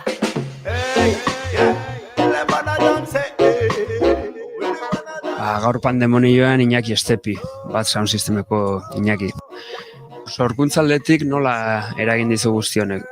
Ze proiektu zenituen martxan konfinamendua iritsi zen momentuan? Pues hasiera batean kriston kolpea jasan nuen, zeren hori justo gu bat zaunen kontzertuak azten ginen martxoak 13an, eta genuekan maiatzak arte genuekan data pila bat, eta batean bertan bera ziren erortzen bata bestearen atzetikan, eta mentalki ere kriston kolpea jasan genuen, ez genekien non dekanaterako zen eguzkia, eta egon ginen hilabete pare bat edo 3 oso latz. Baina, bueno, orain ja pixkat hori. Oitu nahi ez, baina pixkat oitzen ari gera bizimodu honetara, eta bueno, pixkat burua beste rollo batzuetan, baina nalare beti musika barrun, ez? Ikuspegi orokorrago batetik, eta begiratzen badiogu Euskal Herriko musikaren panoramari edo kulturgintzarena, izan ditugun gonbidatu gehienek, nahiko pentsamendu pesimista dute honen inguruan, zein da zure ikuspegia? Pues nire aldetikan ere nahiko gaizki ikusten dut. Pentsatzen dut askotan, hori gu gara azkenean jendearen aurrean gaudenak, baina gure lana egin ahal izateko gure atzean beti dagoela teknikari eta langile mordo bat, kristona jasatzen ari direla, eta askotan pentsatzen dudanean horretan, aretoak, soinu teknikariak, eta egia esan beltz ikusten dut, baina hori. Piskat margotzen dute kultura berpizten ari dela, baina oso filtratuta dago, dena oso ofizialki eginda, eta kriston filtroa pasabar direla horretan egoteko, eta, bueno, ikusten dute segurazki aterako gera, edonondik aterako gera, baina momentu honetan latz ikusten dut. Naiz irratia.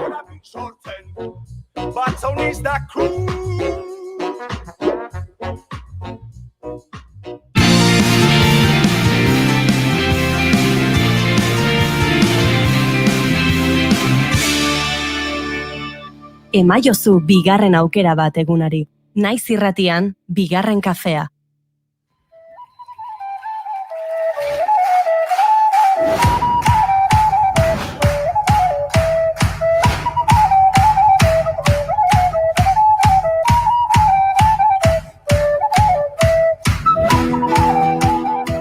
Dio Maider Altzelai kontalariak ipuinek bidaiatu arazten gaituztela, denbora hartu arazi, geldiarazi, entzun eta gauzak sentitu arazi. Baliteke horrexegatik bere ipuin kontalari zena pizteko ama izatearen esperientziura beharrezko izatea. Haurdunaldian eta erditu ostean hasi zen kontatu beharko digu. Eta akaso gertatzen hasia zenak bere lehen semea begira zuela, guztiz gauzatu zela esango digu. Ura terapeutikoa izan zen, ala dio bintzat eta oraindik 16 urte pasata arrasatearrak uste du ipuinek sendatze gaitasun hori mantentzen dutela. Ostiralero bidaiatu dugu bigarren kafean, ikusi berri duzue. Bidaiek hurbiltzen gaituzte, ipuinetara eta ipuinek bidaietara. Mundu magiko zein arrazionaletara. Irri, zein beldur, algara, zein zirrara. Guztiarentzako espazioa baitago imaginazioa sortzaile denean. Asmatzea aukera, mantentzea erronka. Transmisioaz ere hitz egingo dugu noski Maider Altzelairekin. Berak umei kontatzeko topatu zuen zaletasun zein bizimoduak ere izan beharko duelako jarraipena. Denetarik egin ditu, ipuin soiak, musikatuak, antzerki giroan sortutakoak, denetarik.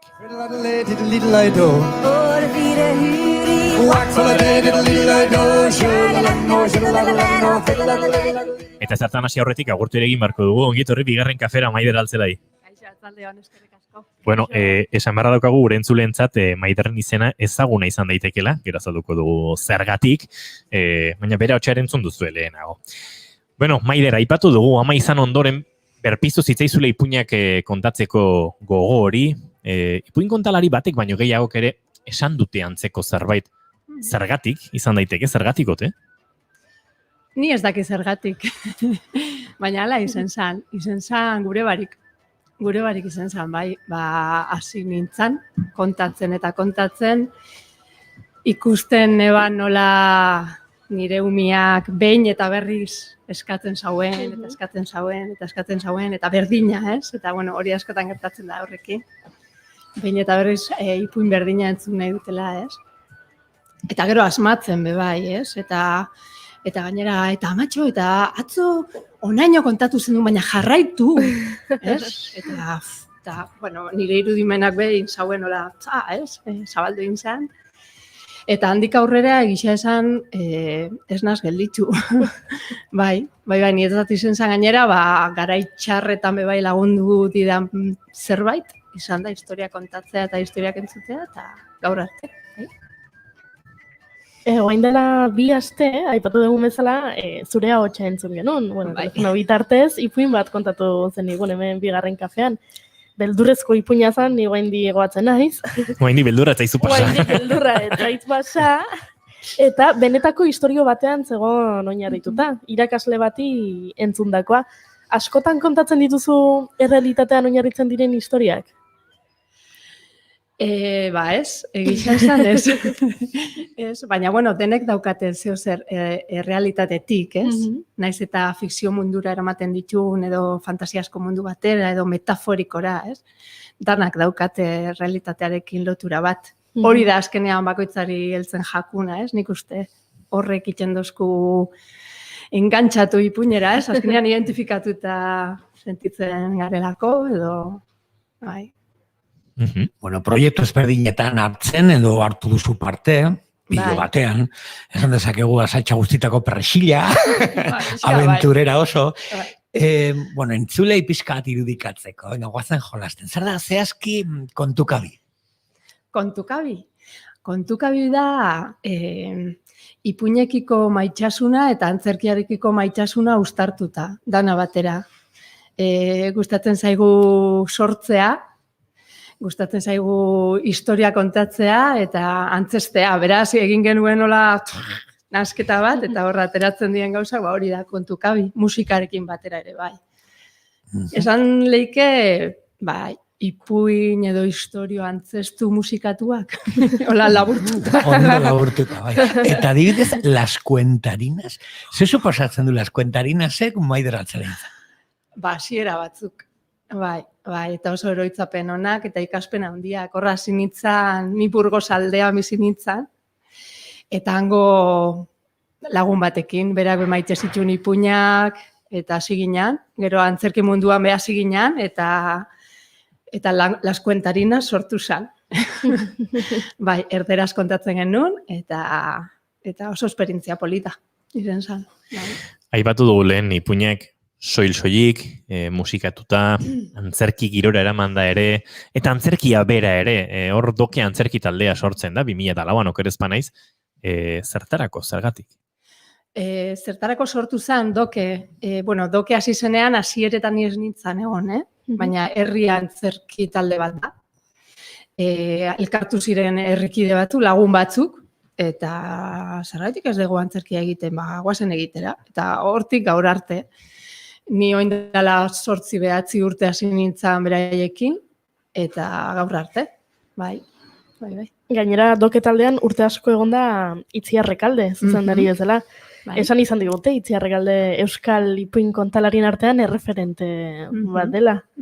Zuretzako ere bai, imaginatzen bai, ala da, bai. Bai, eta ni bertan ezagutu nuen gainera, dokera iritsi nintzanean, beraz egon zuzendari moduan, eta hor ezagutu nuen. Karo, ni Burgosetin entorren ere bai, eta bueno, hor jakin nauen behi kontalari xasala, eta berak gonbidatu ninduen ere bai narratzaileen topaketa batetara, egin zena Legution, nire lehen aldia, hola, bai, eta bueno, bai. Bueno, eta hainbeste lan egin da gero, azia juten dira loratzen esan dezakegu ez, doke antzerki taldetik, aurten apostu potente bat egin duzue formakuntzarekin, ez? Zer da doke antzerki eskola? Nola sortu da ideia hori? Bai, antzerki eskola sortu da behar batetik edo behintzat ikusita herrian badagola biharra, formazio beharra eta nahia, bai gazteentzako eta bai helduentzako ere. Ni adibidez, formazioa hartzera kanpora atera behar izaten naiz, edo ekarri bertara, profesionalak erakusteko, eta bueno, ikusita ere, zeudela umeak eta gazteak ere nahi zutela antzerkia, ala martxan jarri dugu, antzerki eskola, eta oso harrera honekin gainera. Bai, ja martxak gaude, bai. Eta formakuntza zari garela, ahoz-aho jaialdian ere, eman izan dituzu ahozkotasunaren ikastaroak hortiziko ikastetxetan. Guk badakigu, umeak ipuin kontalari hoberenak direla. Baina, zer lortzen dezute edo zer lantzen dezute tailer horietan? Teknika handia dago ipuin kontalaritzan? Bueno, teknika ezagutzea ondo dago, noski beti laguntzen dago, ez? Aurrekin nire ustez erraza da lan egitea, ez dakit. Eurek daukaten irudimenea eta gogoa, ez? Gogoa egiteko horrekin ja biderdia inda daukazu eta adibidez ahozkotasun tailerretan, landu dugu pixkat gorputzarekin ere kontatzen, ez? Ahotsarekin bakarrik ez da kontatzen, gorputzakin ere bai, eszenatoki batean pixkat nola egongo garen, Bebai, ipuin bat irakurtzen degunetik edo entzuten degunetik kontatzera dagon aldea edo lan hori, ez? Pixkat hori ikustea, prestatzea ipuin bat kontatzeko, ez? Prozesu hori bizitzea eta gero ja taularatzea, ez? Hori esperientzia hori eta euren publiko eukitzea eta hori da superpolita, ez? Berentzako solan polita. Diferentzia ikustezu adibidez antzerkiko ikasleen eta ipuinen ikasleen artean? Ez, ez. Gogokin biak. Bai, gogoakin jolasteko, ikesteko, eta noiz egingo dugu antzerkia edo noiz ez. Dure gogotxu datoz, orduen. Hor, galdu iten deula hoi, gero, ez da? Txikitan ausartagoak gara. Eta gero bizkat galdu iten dugu. Turtel Pultrona, paiasoa laizter etorriko da Euskal Herria, eta berak zion adulto hitza, etortzen zalako urtez urte juten gara adulteratzen. Juten gara galtzen ze hori, sena hori daukaguna, eta juten gara adulteratzen. Aipatu dugu taularatzea, aipatu dugu publiko horrean hau proposatzea, eta noski galdetu behar diogu laizter honen inguruan Maiderri, baina nondik abiatzen da, aipatu duzu teknika hori? Beti dago ipuin bat kontatzerakoan historia bat abia puntu, zerbait kontatu nahia abia puntu, izan daitezke egoera ezberdinetatik edo abia puntu ezberdinetatik sortutako ipuinak, o alegia ipuin batzuk abia puntu bat izatea eta besteak beste bat? Ipuin bat kontatzeko orduan, behintzat niri pertsonalki mugitzen dostana edo da ipuin horrek niri mugitu idana barruan edo nola heldudan ipuin hori nire gana, ez? Ez dakit, hori izeten da normalean nire abia puntua. Ez dakit, nire abia puntua batzuetan razionala izan ohi da, bai nahi dut egin hau, baina gero egin dudanean ez du funtzionatu, ez? Orduan, normalean nire abia puntua kontatzerak orduan, historio bat hori izeten da. Ez dakit ondo erantzun. Bai, beti, esan hemen ipuin kontalarien inguruan aritzen gara askotan, eta ostiraletan ipuin kontalaritza eta ozkotasuna oso presente, baina zalantzori suertatu zait, maizukeri igual konta diezadakezu. Bai, denetatik da, nire ustez askotan eztabaidatu dugu, ez? Azken garaian, bai ala bai pasa behar da testutik. Naiz eta jatorrizko, entzuten duzu historio bat tradizionala, edo kontatzen dena jatorrizko historioren bat, beti edo idazten duzu idazteko eta hortik lantzeko, kontatzeko, edo beti pasatzen da horrietatik edo idatzitatik, ez? Eta orduan alde batetik ze gertatzen ari zaigu, galtzen ari gara konfiantza gure ahozkotasunean, ez, gure entzundako historioak filtro gabe botatzea aurrengo sartu kalabazan eta atera dadila aurrengo plazan, ez? Baina ez dakiz zergatik, baina beti egiten dugu ikastaro bat ahozkotasunarena eta punteak hartu, ez? Edo, bueno, liburua badozkazu teoriarena, liburuk, ez? Eta oso kuriosoa da, baina ahozkotasunaren, paradoxikoa, ez du konfiatzen gure belarrietan, ez dakit. Maider, aipatu dugu taularatzea, zein dituz hitzorduak, non entzun daiteke, non entzun izazukegu ipuinak kontatzen, urrengo aste hauetan, ez dira garai honena kulturarentzako, baina zoritxarrez, badugu, kultura konsumitzeko aukera, nahiz eta ordutegiekin mareatzen gaituzten, aforo eta publikoarekin, baina, zein izango ditugu aukerak? Gaur bertan egongo gara hau narratzaileen topaketaren galan, eta niputxon bat kontatuko dut, beste kontalari batzu egongo die, eta ni urrengo astean, adibidez, Abadinoko mediatekara joango naiz, mantendu dute presentziala gainera, eta oso posin hau, eta baita ere Zarautzera joango naiz. Bai, aste berdinean bi. Osea, azken alditan ez da oso... Abadinon gainera, apostuan, bai. Programazio ikusi eta ondo, ez dakit, saio... Bai, aurrekoan gainera konfinamenduan geundela, online egin nuen, saio bat, baina egin nuen, eta ikusi zuen jendeak, eta bai, emoten dago, jendea ere ohituta dagoela, eta entzutera, Eta gustora edo nahiago duzu aurrez aurreko elkarrekintza hori? Bai, nahiago dut. Bai, arrarua da, hori. Ez dakizu zer dabil gertatzen hor, orduen arrarua da, baina bueno, entzat lan egiten dugu eta kultura horrea doa eta beste modu bat da, ez? Pixkat egoerari moldatuta ero, eta jendeak kultur gozea dauka. Hori da, eske argita garbi da. Akaso lehen aipatu dugu Jurik, besarkada horren faltan, etxean egonda hainbat egunetan, akaso merezi izan zuela, ez, itxialdi horrek, zure konfinamentu edo kuarenten horrek, berrogeialdi horrek, batean besarkada horren gogoa, ikaragarri areagotu delako. Zerbait onarkitzea gatik guztioni, akaso kultura konsumitzeko gogo edo behar hori ere, akaso areagotu da edo, akaso jabego kontzientego izan gara guztiak frenatu abiedura galdu duen hontan, ez, behar dugula kulturaren eta emozioaren hori. gure emozioak behar dituzte bai besarka handik, ez? Edo besarkatuta sentitu behar gara nola edo ala, ez? Bai, ni pentsatze dut berdina. Uste dut baietz gozea badagola. Eta jendeak erantzuten du gainera. Eta, gaina ikusi dala, segurua dala, eta egin aldala, ez? Goazen bilatzera nola egin, ez? Bai, bestaldetik ikusita, bai, goze daukatela eta despensa beteta daukagula. Eske hori esan behar duen, gu hor gauz behar bat daukagulako, bai, transmititzeko, ez? Eta naiz eta etxean egon gaude hor sortzen eta pilatzen ideiak eta gauzak, eta azkenean behar hori badaukagu. Eta zilegizko beharra da, gaine.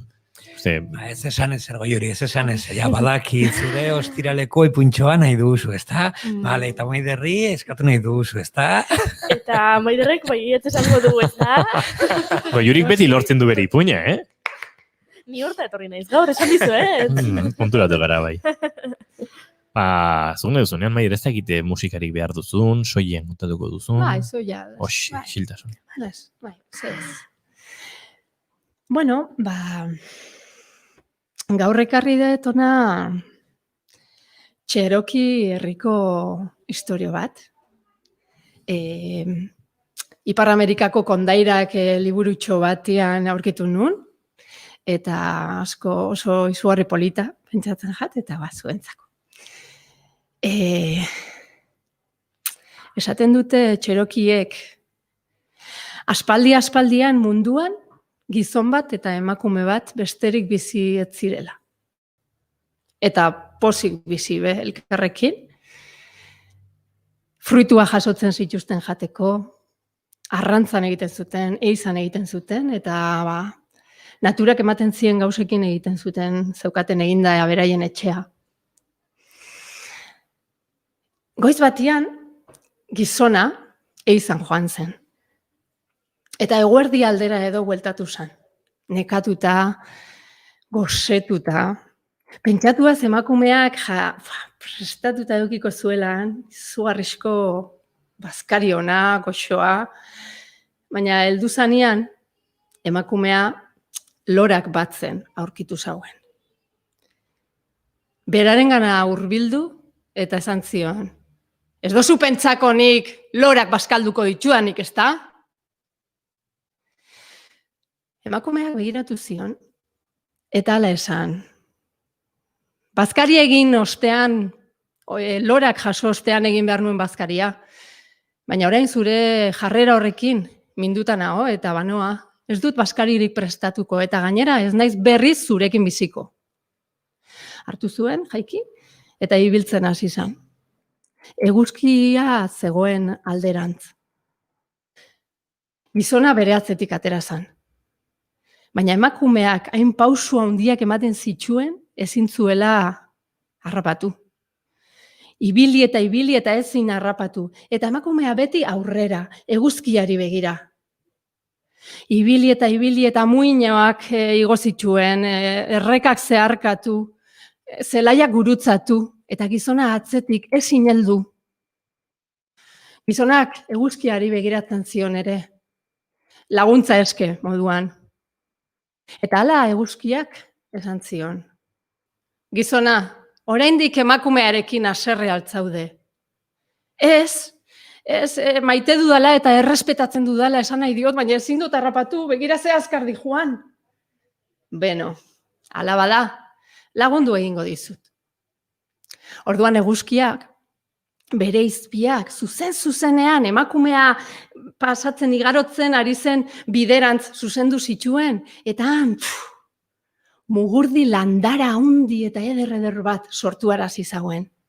Mugurdi gorri eta heldu goxo-goxoekin, bete-beteta zegoen, baina emakumea aurrera. Ez zuen ezer ikusi, bera aurrera. Baina hala ere eguzkiak berriro ere laguntzen saiatu zen. Eta bere izpiak berriro ere zuzenean, emakumea igarotzen ari zen biderantz zuzendu zituen. Epele-epelak, bero-beroak, eta han, ahabi landara eder bat jaioarazi zuen, ahabi beltz potolo-potoloekin, goxo-goxoekin.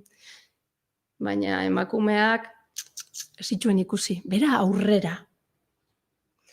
3. aldiz ere, eguzkiak lagundu zion, eta bere izpiak berriro ere biderantz zuzendu zitu, eta bapateanan masusta landara, eder bat agertu zitzaion emakumeari, ondoan masusta morez, bete eta heldu goxoak, baina bera aurrera, ez zuen ezer ikusi.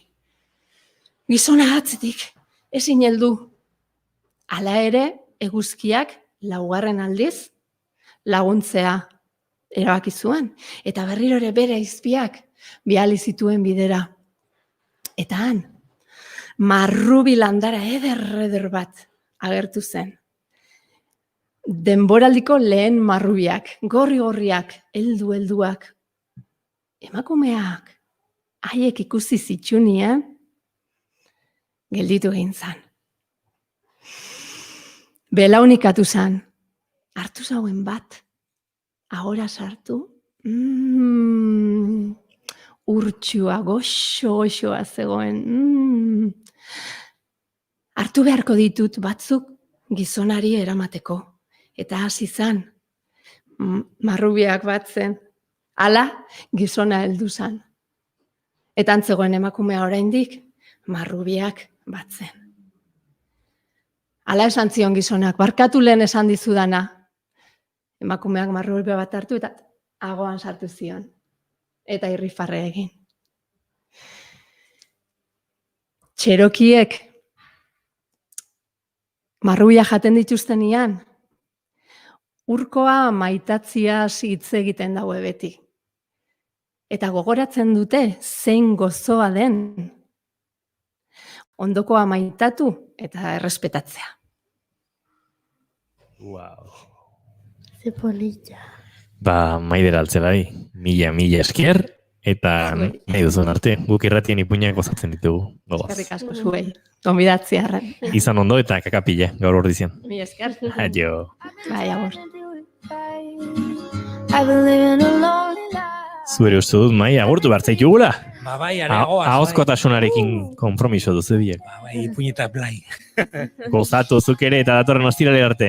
Mila esker. So show me family, all the blood that I would bleed. I don't know where I belong, I don't know where I went wrong. I can write a song. I belong to you, belong to me, you're my sweetheart. I belong to you, belong to me, you're my sweetheart.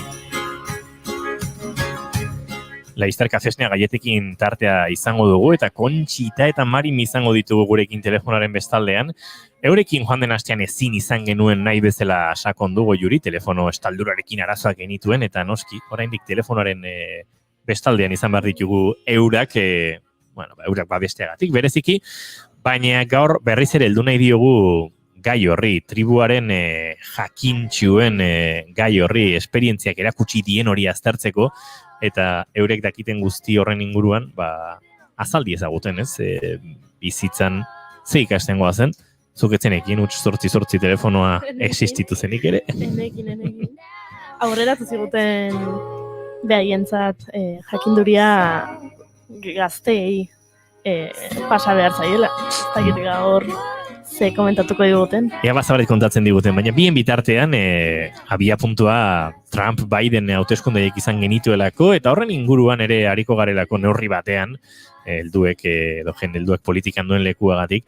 Josu Garmendia San Franciscon bizi den eta New Yorken bizitako 18 urte estatu batuetan daramatzan entzule edo lagunak arian egindako hausnarketa hartuko dugu gurekin eta bera kontatzen digunetik, Biden-Trump giroan estatu batutan bizidanetik, segituan izango gara, kafesne gaietekin tartean Kontxita Beiti eta Marimi Ugalderekin. Josu Garmendia naiz, Orereta edo Errenteriakoa. Kalifornian bizi naiz, San Francisco hirian. Eta Euskal Herritik 1984an atera nintzen, eta urte batzu Inglaterran egin eta gero estatu batutara etorri nintzen 2002an. Beraz hemen 18 urte daramazkit, lehenengo 4 urteak Nueva Yorken egin dituen, eta gero orain nire senarra denarekin ona San Franciscora etorri ginen, eta hemen 14 urte daramazkigu. Hemen iriko San Franciscoko larrialdi komunikazioen departamentoan egiten dut lan, behatzi bat zenbakia larrialdi deia jasotze ditugu, eta larrialdearen arabera zuhiltzaileak, polizia edo ambulantziak bidaltze ditugu. Estatu batuetara zeran green card edo txartel horlegiarekin etorren nintzen, eta gero hemen estatu batuarra bihurtu nintzen, ziudadania hartu nuen, naiz eta nazionalidade originalare mantendu. Aurtengoa nik bozkatu ahal izan duten 3. elekzio presidenziala izan da. Igandean ari naiz hitz egiten, goizeko 11 galdera, Euskal Herrian arratsaldeko 8. Atzo eta gaur oso pozik ibili gara, Biden eta Harrisek irabazi dutelako. Kamala Harris bizepresidentziak inoiz izan duen lehen emakumea, eta lehen beltza eta lehen Indiako jatorria duen pertsona San Franciscokoa da, inguruan jaiota ezita eta bertan etxean duena. Orduan atzoko giroa izugarria izan zen, asteartetik denok erabat estresatuta genbilen, azteko pixka deprimituta ere, baina pixkana kontua gure alde eta Trump nazkagarri horren kontra joan zen moduan, esperantzakin geunden. Orduan atzo goizean Bidenek Pensilvania erabazi zuela eta beraz presidentzia notizietan atera zenean, batean iria piztu egin zen zelebratzen, bozinazoak, musika, karraxia, jendeak kalera atera zen, dantzan, negarrez, farrez, pozik. Ez dut inoiz horrelagorik ikusi eta sentitu oso emozionanta izan zen eta egun guztia zelebrazio espontaneo bat izan zen. Ulertzeko esan behar da San Francisco erabat Trumpen kontra bozkatu duela. Eguneko 85 Biden negatik bozkatu dugu. Eta San Francisco eta bere ingurua oso ezaguna da estatu batuetan erabat ezkertiarra, liberala eta progresiboa delako, bai politikoki, sozialki eta bai inguruanarengatik duen arduragatik. Orduan hemen ez dago Trumpen jarraitzaile askorik, eta pentsatzen dut Euskal Herrian bezala guk ere ezin dugula ulertu nola ditzazken gizon honek hainbeste jarraitzaile izan. Atzoko festa espontaneak izugarrizko arindura ekarri digu denoi, pentsa gizon honek ez zuela boto popularra irabazi azkeneko hauteskundetan ere, eta jasan izan bertugun agresioak asko dira. 4 urte izan dira, nazkante honek immigranteak atakatzen, hemen beste herri ezagutzen ez duen jende gazteak kanpora bidaltzen, saiatzen, osasun seguro publikoan kontra egiten, ingurunea destruitzen, erlegioaren eskusarekin homosexualen kontra diskriminatzeko baimena bultzatzen, transexualen kontrako atake sinestezinak, beraztasuna protegitzen, aberastunak zientziaren aurka egiten, desinformazioa zabaltzen, arrazistak eta fasistak babesten, eta abar, ezan bukatzen. Horrez gain, aurten urtea brutala izan da, noski, koronavirusa mundu guztian bezala, izugarrizko inpaktua izan du, baina Trumpek erabat okertu du gauza, eta berez, zientistak eta medikoak esaten dutena ahultzen saiatu da, inolako zentzurik gabe, naiz eta guk munduko kasu eta hildako gehien izan, ez du inolako konpasiorik erakutsi afektatuekin. Gero, maiatza bukaeran, George Floyd akatu zuen poliziak eta nazio osoa konbultsionatu zuen ikusitako irudiekin, eta izugarrizko protestoak egon ziren, baita estiluak eta arpilatzea, toke de queda izan genuen hirian puntu batean. Black Lives Matteren mugimenduak izugarrizko efektu izan zuen, beltzeko oraindik ere jasan behar duten arrazismo sistematikoa argitaratzen. Gero hemen Kalifornian, kriston zuteak izan genituen abuztua eta iraian, eta irudi apokaliptikoak, arnaz hartu ahal izan gabe egon ginen etxean, airea hain zentxarra zutenke guztiek ekarretako kontaminazioarekin.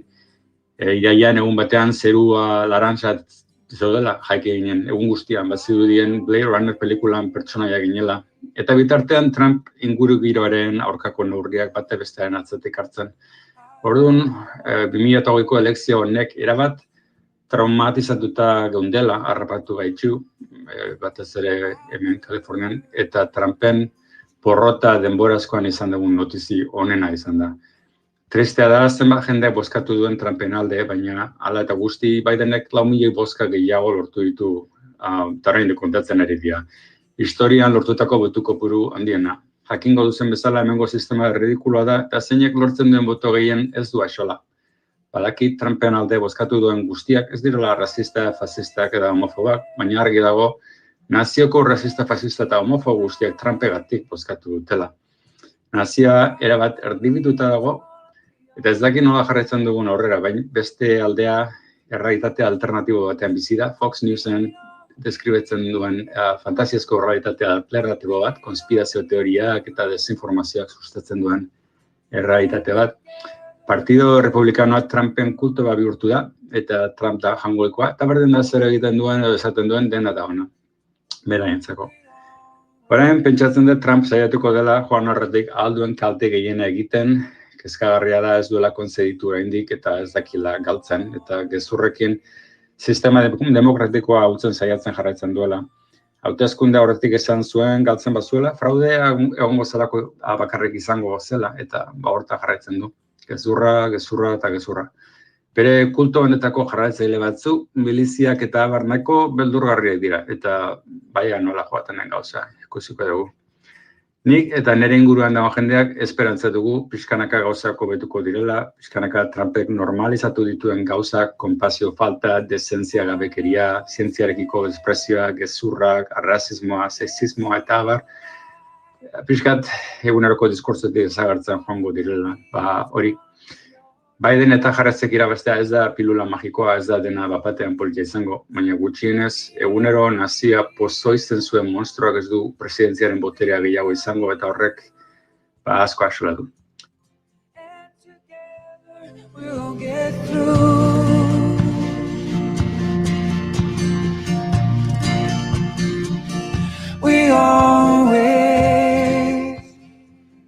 Ze, hausnarketa hona maitzeko, Oiuri? Bai. Ez da pilula magikoa, baina... Ez da dena bapatean aldatuko. We'll make it through, Ray LaMontanen kantu zoragarri honekin, agurtu behar ditugu. Kafesnea gaietekin hartzera virtualki bada ere, gonbidatu ditugu gure amona gustokoenak. Marin Ugalde eta Conchita Beiti, arratsaldeon. Arratsaldeon. Arratsaldeon, Hau energia duzuena, ai ama... Aizue, joan den astean ezin ondo entzun, baina gaur bai, gaur primeran entzungo zaituztegu eta utzi genuen hor gai bat pixkat kolokan. Gainera, bia puntua oraintxe entzuten ari ginen, estatuatutako euskaldun honek, kondatutakoaren aritik, ez? Trumpen porrota, Bidenen garaipena, ze aldaketa, zer ez, baina batez ere adina, hor ari ginen, ez? Adinak emate omen du jakituria, ematen du esperientzia, eta pentsatu genuen, Marimik eta Kontxitak badute adina, pixkat, ez den beste, esperientzia bai asko, eta eurekin aztertu beharko dugu, ze irabazten den urteekin, zer dakizue gaur, Marimi, gazteagotan, etzen egiten, zer ikasi du Marimi Ugaldek urtetan? Bueno, gauza asko ikasti dira, bizitzabeak erakusten dizu, eta orduan, zer buruai partizkater egiten diozu, zergatik esperientzia, badakizu dela, pauso bat, handia, norberan, zeintzean konturatzeko, Bozak, lehenko gunean ere esan nun, esperientzia horri, jak esan dezun Trump eta hoi dena, hoiek ere esperientzia handia eukiko dute, dik hori badakit, baina, klaro, gaztea ibi ere utzi behar diegu elekua, eta adinako jendeak jakin behar dugu beti, noiz erreziatu behar dan, eta gero azketikan lagundu nire iritziz, Zatik hortakiguna, izango dala, gazte hori baino gehiago, alde batetik, baino bestetik, oaingo bizitzana eta oaingo modernitateana, baita ere, bukaini edo gehiago. Nire erabat ados nago. Baina nik pentsatzen dut esperientzia, norberaren esperientzia izan daitekela oso mugatua, naiz eta urte asko izan. Hori da, bakoitzak egin duen lanaren arabera, izan duen bizitzaren arabera, eta nik kaso hontan, eta batez ere Amerikakin pixka bat parekatzen balin badet, hemen gertatzen diran gauza batzuk ere ikusita, Trump berak ere izango du esperientzia, baina berak eraman duen bizitza horren barruan. Eta orduan bere esperientzia horrek ez du balio. herri batera emateko horrela. Orduan, nik uste dut adinduak edo zarrok bat ere bildurrik esan behar dugu, zarrok. Badegula esperientzia, baina esperientzia horrek ez degula pensatu behar danontzako balio dunik, ez da pensatu ere. Guk egin behar deguna da, guk ikasi deguna eta landu deguna transmititu. Hori da, transmisioa da egin behar deguna guk. Baina nortik gure esperientziaz baliatu gaurko egunean mundua aurrera eramateko edo edozein lana, edo edozein lantegi jartzeko edo horrela, nik ikusten dut ia zarron esperientzia oso mugatua. Horregatik esaten nun kontxi, oaingo gazteak bere oaingo egunera daudela, baino, eta horregatik pixkaba lagundu edo transmititu zuk esaten duzun bezala hobeto esana dago. Hori da, beak ere jakiteko, gure esperientzioiek, ez ditzen gelditu, kaku batean edo zakitu.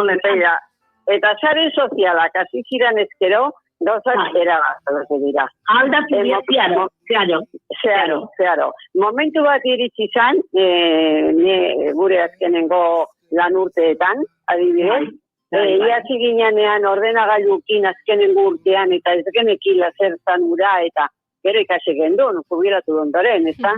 Gehiena, ni behintzat, jubilatu ondoren ikasi gendun. Claro, eta nik uste dut horrek suposatu izan dula iraultza ikaragarri bat, gauza guztietarako. Ezen dugu pensatu, oindala egun urte egin zitezkela gaur egun momentu batean egin daitezkenak, ez. Eta nik uste dut horregatik gure esperientzia gaur egun, familian eta gure seme-alabekin, gure bilobekin batez ere, eta asko gustatzen zaie gainera guk izan dugun lana, biak izan geran derenok, clandestinitatean, orduan, ematen die horrelako jakin min bat, ez da. Zuko garai hartan nola egiten zenun, nola egiten zenun bestean. Eta orduan, gure horregatik, gure esperientzia horrek balio die beraiei, gaur egun zorionez ez. Baina bai, erakusten zaie, ze bizitza izan genuen, horrelako agintari bat zegolako hemen, adibidez, ez? Eta gauza berbera, gertatu daiteke beste edozein lekutan. Nik uste dut horregatik pensatzen dela transmisioaren indarra oso garrantzitsua dela, baina esperientzia, bakoitza berea dauke, eta bere familiaan esan dezala bestela, batallitaz ezaten emiliko gineteke beti. Kontxita, Marimi, orain transmisioa aipatzen ari zinetela, gogoratu gara, atzo Arkaitzkano idazle izan genuen gurekin, eta arke kontatu zigun minututxo batean, alako ipuin, ez da egit, hausnarketa giro utzi zuen, ea ze iruditzen zaizuen, ze badu transmisioarekin, eta berze kontatzen diguzuen honen ostean. Gure amona kontatzen zuena eta niretzako ipuinaren definizioa eta literaturaren definizioa dena, eta da benetako historia bat, gerra zibilaren garaian, Andoaingo herrian, amonaren baserria, Asu baserria hartu zuten frankistek, eta harrapatu zuten brigadista frantses bat. Brigadista frantsesa preso zeukaten, fusilatzeko asmoa zeukaten, eta fusilatu aurretik konfesioa hartu behar zitzaiola erabaki zuen apaizak. Baina, brigadista Burdeosekoa zen eta etzekien gaztelaniarik, hain gutxi euskerarik, eta frantsesak etzekien frantsesik. Frantsesak barkatu, apaizak etzekien frantsesik. Beraz esan zion, joan dadila ikullura eta konfesatu diezaiola konfesatu beharrekoa behiari. Eta brigadista frantsesa joan zen ikullura, eta hango ateleioan, behi bat zegoen hausnarrean, eta behiari begora egon zen minutu batez, eta ondoren fusilatu egin zuten. Eta ni pentsatzen dut, zer da brigadista frantsesak behiari kontatu ziona, bere bizitza alferrik xautu etzuela justifikatzeko historia, ez dut uste konfesatu zenik, baina kontatu zion historia hori, ipuin hori da balio duena. Eta hori da, bilatu behar dugunak guk, ipuin bat sortzen eta kontatzen dugunean.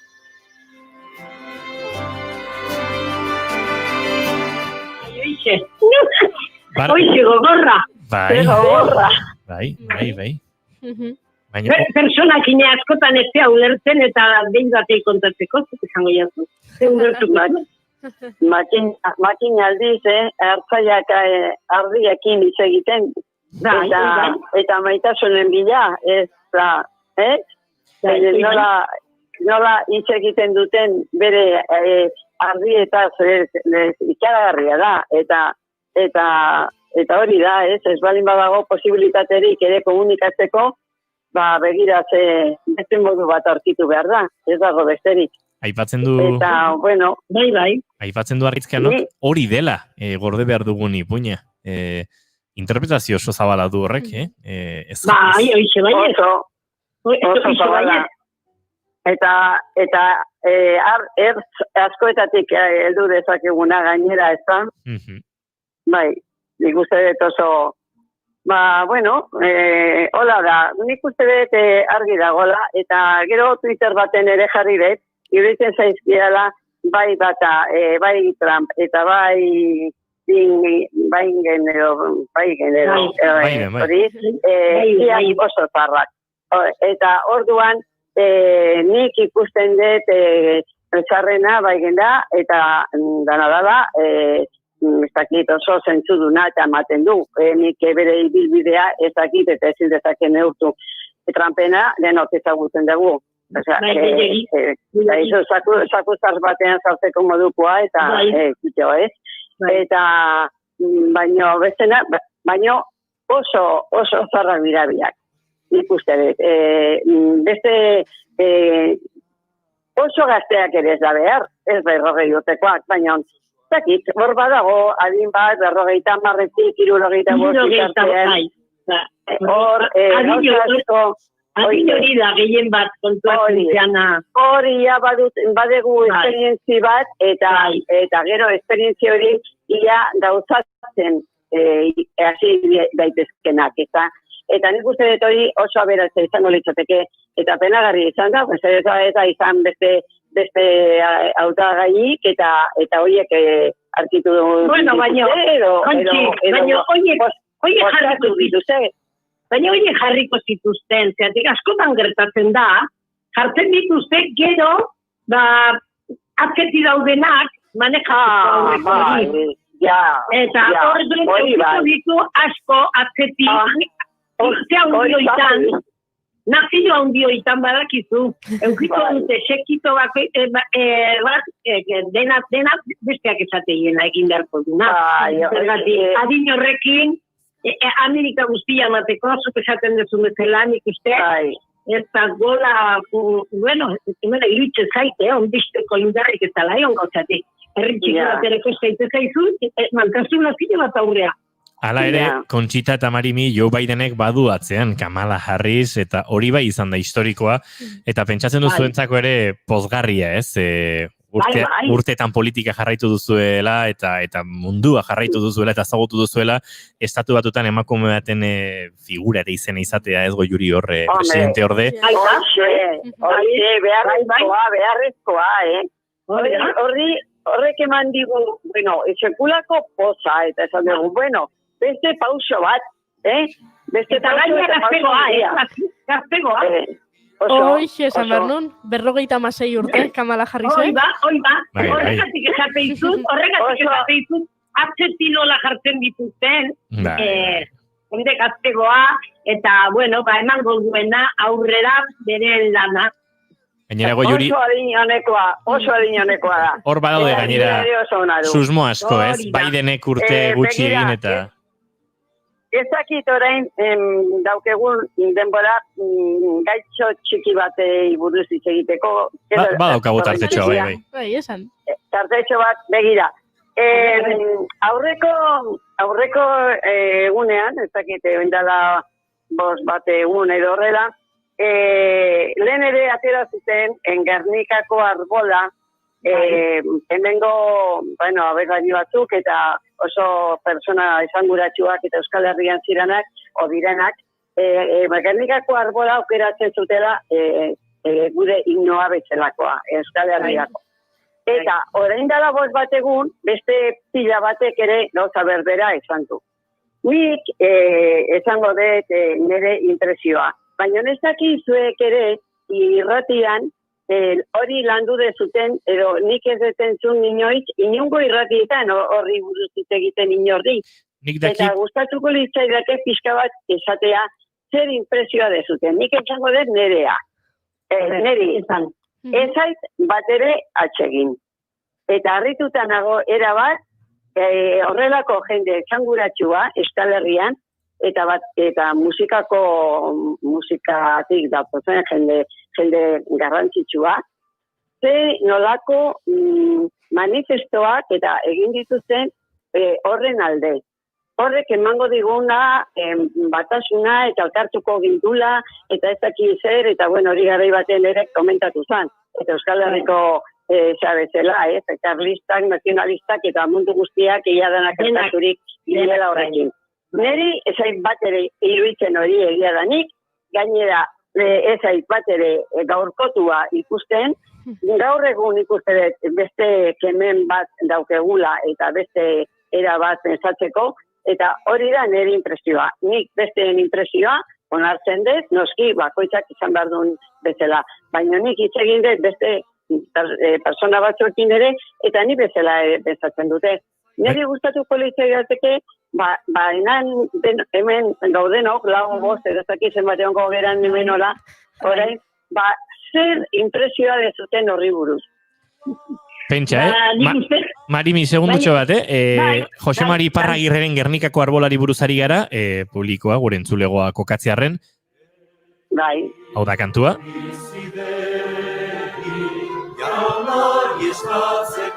Gontzalo Mendibilekin eta Bilboko Orkestra Sinfonikoarekin abestua. Mariminen iritzia entzuteko denbora emango digu, akaso Goiuritan Nerea zein beste, baina datorren asterako gai ederra iruditzen zait oso Kontxita. Nik bai aurreratuko dizuet kuadrilleko afari batean, etxean, konfinamendu osteko bileroitako batean, atera zalagaia eta posizio oso kontrajarriak zeudela kuadrillan bertan, baina Marimi, esaiguzuzuk nola ikusten duzuna? Nik ere Kontxik esan duen tankeran ikusten dut, Ez da, oraingo oain daukaguna ikusten dana aurre emateko mun eta denak elkartzeko eta dela baizik eta ez dakit. Ez da gona, gaurko eguneako oso prestatua. Ez dala oso prestatua. Ez abestiet ez egilea. Ez ala propioa. Noski, badu Jose Mari Iparragirrek kantu gintzan, aitortu behar diogu, kantu zoragarri eta kantu asko egin dituela, baino herri bat batzeko gaia zari bagara, noski, Jose Mari Iparragirrek badu, bere zama politikoa, eta hor zalantza asko sortuko dira, eta iguste, datorren aste ostiralean, Kontxita eta Marimi, akaso entzulei ere iritziak eskatu, abesti berriak proposatu, beste proposamen batzuk, eta egingo dugula tartetxoanen inguruan, baina ezin dugu agurtu gauza bat esan gabe. Hemen egonda, arratsaleko lerroburua, Marimi, ez dakit konturatu zaren, Kontxita Beitiak Twitter kontua sortu du, eta Twitterren dugu tope! Aiba, ezekin hori! Esan du leno, Twitterren zerbait eta... Jarraitu...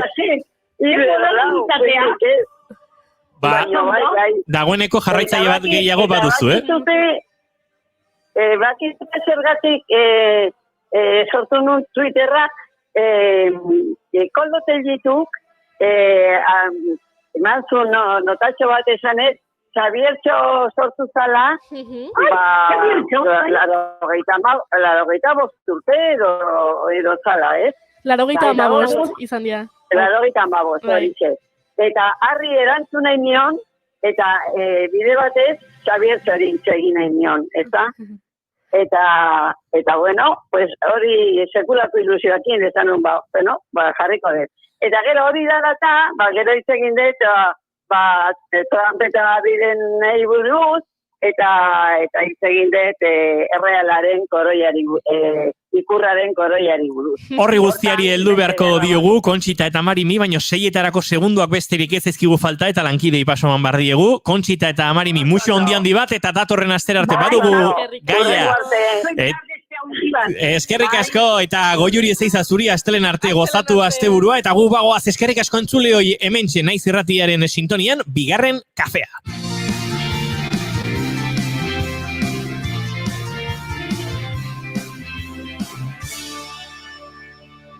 Keep calm and bigarren kafea.